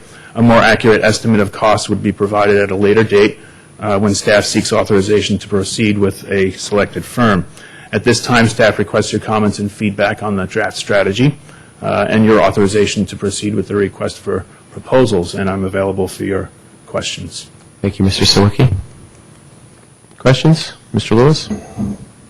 Sure. I'll dive into a couple things real quick. One of the things I think, almost 3.5 years ago now when I first started was we talked about this marketing study and marketing strategy. So for me was one fairly simple idea, which I think a couple of newer council members has also echoed, which is really the tactic of trying to call and recruit businesses to San Carlos, if not industries, drawing their attention to San Carlos. And I think that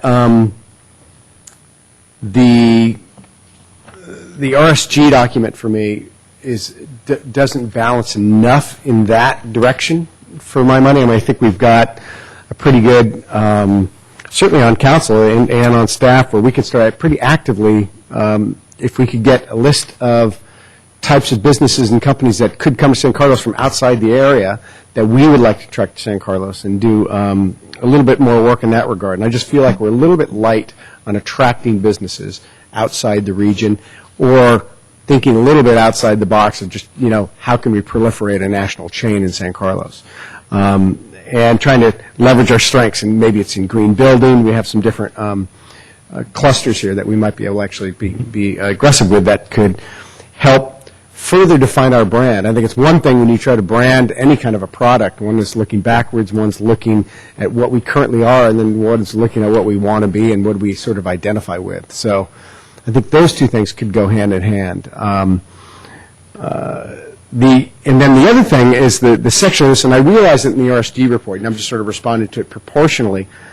There's, like 7 tactics under attracting non-resident consumers to shop in San Carlos. For my money, when I look at them, 5 of the 7 we pretty much do on a regular basis. And so I just want to be sure that we're not spending a lot of our, of this money in an area of things that we pretty much do de rigueur. Other than the branding is one of the tactics there, which I think is a good and strong new one. But beyond that, I'm not sure that there's going to be, locally attracting more customers to San Carlos. I'm not sure steps in here really do that much different than what we already do. So proportionally, I was just seeing a little bit more effort put in that regard, a little less effort potentially put into business attraction. And to me, business attraction is where we can really act on what we want to be. And I think that's important. So that'd be my Thank you, comments Mr. for Morris. now. Any other questions, comments? Comments, definitely. Go ahead. Okay. For starters, just a kind of a 30,000 feet looking down comment is, I struggle with this. I know we've talked about this as strategic planning and so forth, but the thing I struggle with in principle is, if we're going to pursue this because we're using public monies, I think we have to really be careful that we don't discriminate against some businesses. Meanwhile, we're advocating or pushing other businesses forward because we're using public monies, and so some businesses might get left out of what we're doing, and some might be included. And is that fair? So I think we have to be real careful how we approach it, and making sure that what we do, while maybe not targeted at a business, that we realize and we look for a benefit to that business. So I think we just conceptually we have to be careful as we approach this. Comments on some of the things I read in the report. This strategy, and I know we do this now, we talk about the Shop San Carlos. There's one element I don't like about it, and it was very succinctly pointed out actually in one of these charts on page 21. If I can find that, turn to it. And I guess this chart comes from some kind of meeting that took place with interested parties. But on the chart it says as a negative, as a weakness, this is in the SWOT analysis, Appendix B on page 21. Listed as a weakness is powerful downtown business community with protectionist views. And I think that's exactly what we're doing when we develop a Shop San Carlos program with the goal in mind of adding revenue to the city. And I think if the goal is to add revenue to the city, that's not right. The goal should be, adding revenue to the city should be a fruit of what we're doing, but it shouldn't be a goal. If we go after that, I think we're going to miss the mark. I think what we go after is, how do we improve business in San Carlos? How do we improve what citizens of the city and what visitors to the city can experience when they come here and shop? Do we get more revenue from that? Of course, but we're not going after that as a goal. And the thing I fear is, and I have seen this in other cities too, where they talk about shop, whatever. Well, if everybody does that, it's protectionist, and who's going to get hurt the most if people really take on that message? Small cities are, because we have a smaller population. So my strategy would be don't go down that road. Now, that said, I think a lot of these bullet points, like under item 2 here on page 10, apply. Like, let's take a look at and evaluate what keeps people in San Carlos, what might further encourage participants to shop in San Carlos, et cetera, et cetera. I think there's still some valid points here. It's just how you're, what's the goal you're going after. I think there's a lot that we could do with business-to-business promotion, and it's mentioned in some of these sections and not in others. But, just building on a program, for instance, where maybe you go to one business and you do business there, and then they say, let's say you're at C&B Showers and you're buying shower doors, and then we work with businesses to say, hey, you know what, you can go also here to get this, or just ask the question. It's kind of like when you go to Macy's and you go to one department and they say, well, is there anything else I can help you with, right? Well, training our businesses to say, is there anything else we can help you with? There's XYZ business down the road that might have tile that you need, or, that sort of thing. And we kind of build an environment in this community where businesses help other businesses. Or, give promotional items or whatever. There is, let's see. Oh, there's this thing about using a website where people can find things, and I didn't bring it with me, but somebody sent me a website. It's kind of a cheap version of Google, I guess. You go to the website, and the page, which is, infinity almost, just has all these different symbols of different things that you might be looking for, and you just click on them, and it goes to that website. And we could do something like that that's very simple, where you just have all this stuff in San Carlos on a page with a logo, including the city logo. You click on it, bingo, you go to somebody's website, or you go to, something that tells you about that, as opposed to having to type something in. You just look at graphics. So it might be an idea. On page 12, item 6, it talks about places visitors go. Not included in here is Hiller and our own public library. So you might want to look at that. And, under target business attraction, something that's come up, and I've talked to Mr. Weiss about this, but I'll speak to it here publicly. Something on the info on the city website as to cost associated with TI work in San Carlos. So you're looking to bring a business into San Carlos, and you're going to lease a building. What are the costs? Let's have something on the website where a business owner can look at that, and then they can budget for their project and know my sewer connect fees are going to be this much, or at least, even if it doesn't have the amount, it identifies it at a line item so that the person putting the business together can call Chris Valley and say, hey, I'm going to do a project this big, how much are my fees going to be? And then perhaps we want to look at, as a policy, as a council, some kind of payment schedule for fees associated with TI as an option available to a business, because it's a big expense when you open a new business, and especially in these challenging times. Perhaps we look at a new city ordinance that allows people to make payment on these fees on some kind of schedule as opposed to paying the whole thing at once. We might want to look at that as a policy. And the last item is, I didn't see anything in here about business attraction that talks about any breaks that we might offer. You've seen this before with other cities, sometimes with big cities. They want to attract a business, they give some tax breaks. And they say, you don't pay XYZ for a year or 2 years or whatever. That's how some of that's done. That's how South City brought all these, biotechs. Through the chair, to your point, I have the same interest. I didn't bring that up because I'm not sure it's part of a marketing study, but I just want to say I agree with the concept to have that discussion. Well, it could be part of a marketing study. So that concludes my comments. Okay, thank you. Mr. Amon? Yeah, Mr. Mayor, I'd like to make a motion to extend the meeting to 10:45. Is there a second to the motion? Second. All those in favor? Aye. Aye. Opposed? Okay.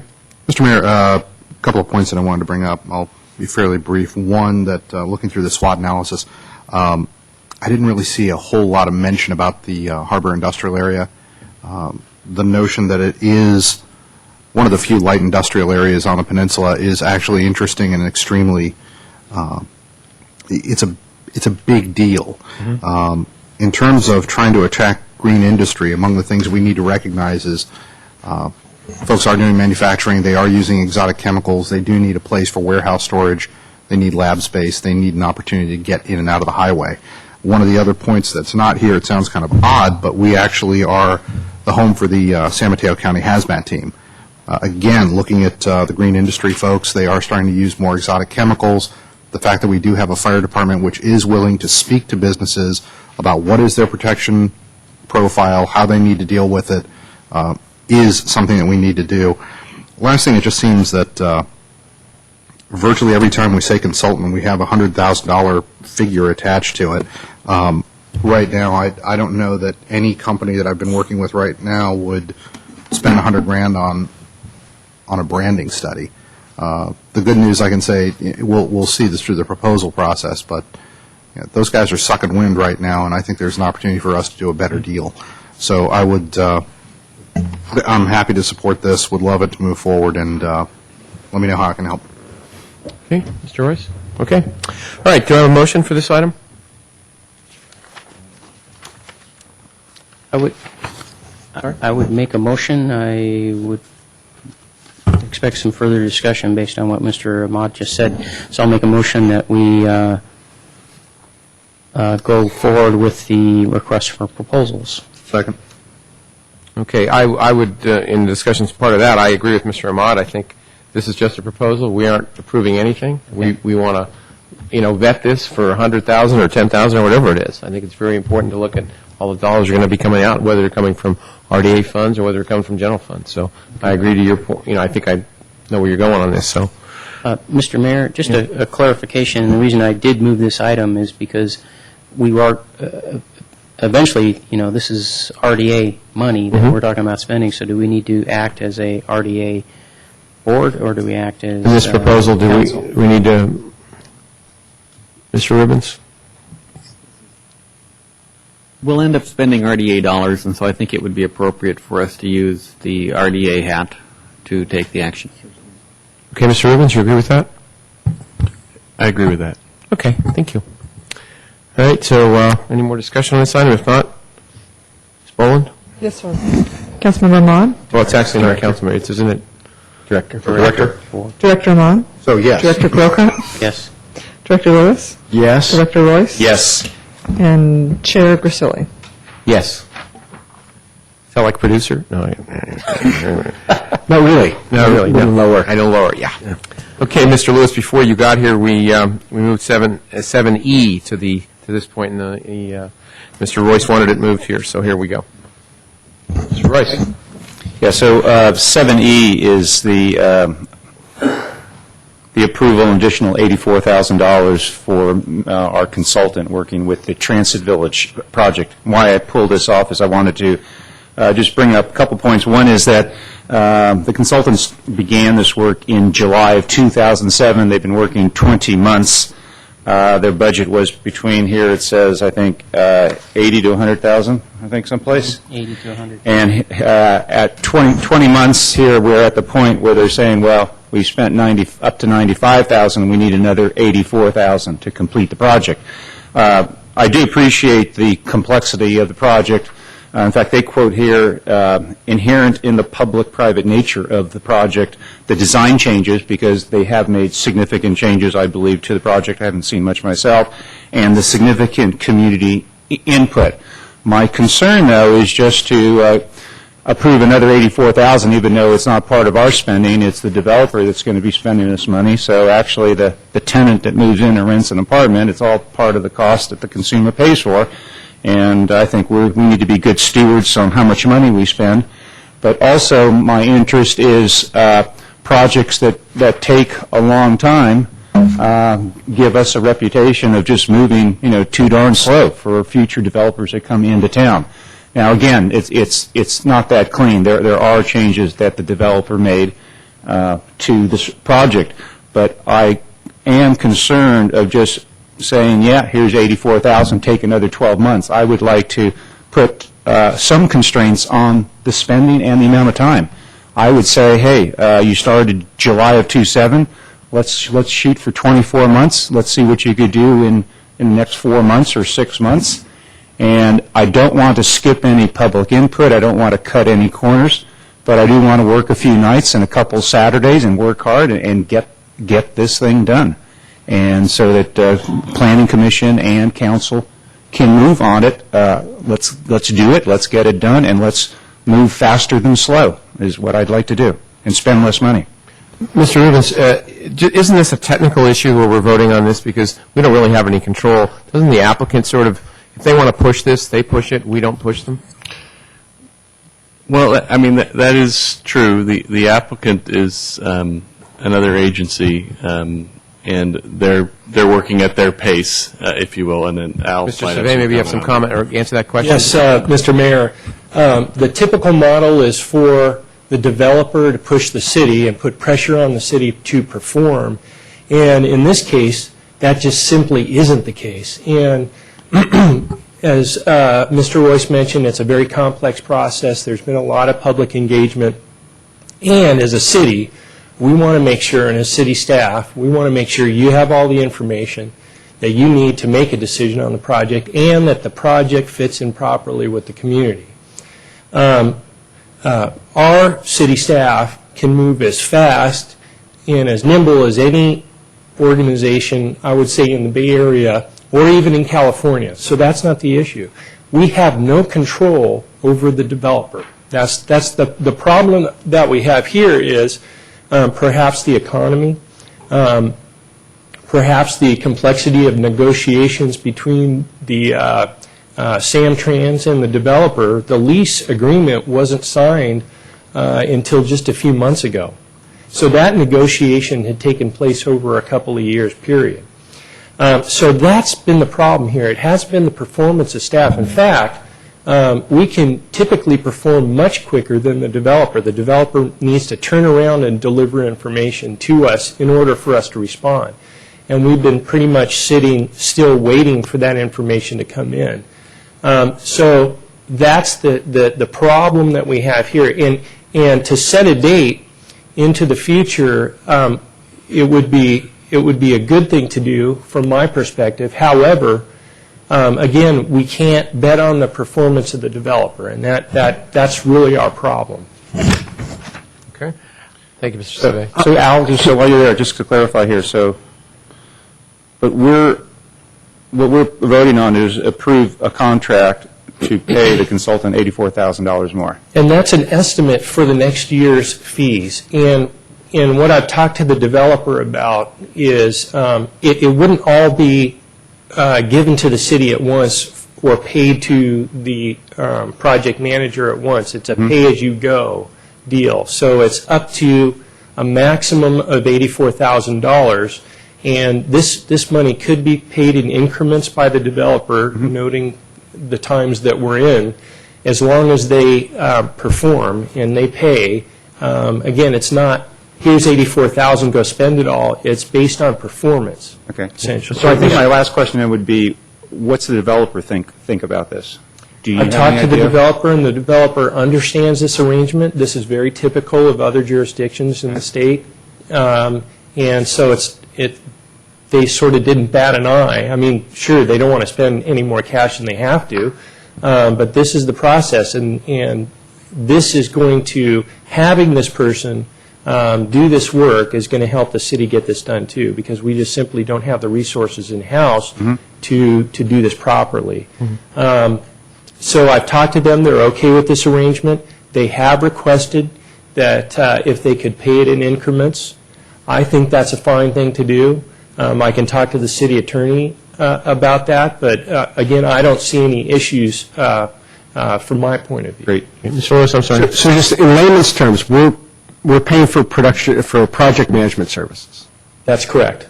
Okay. Yes. And it's absolutely necessary, is that right? Absolutely. Yeah, we can't do this project without that assistance.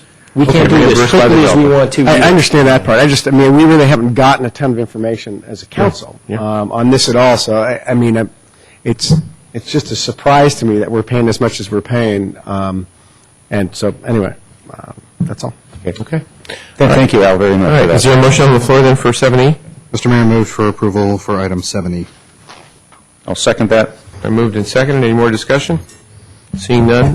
Ms. Bowen? Councilmember Ahmad? Yes. Councilmember Grocott? Yes. Councilmember Lewis? Yes. Councilmember Royce? Yes. Mayor Grisilli? Yes. Okay, thank you, gentlemen. Thank you for that. Nothing else? Meeting's adjourned.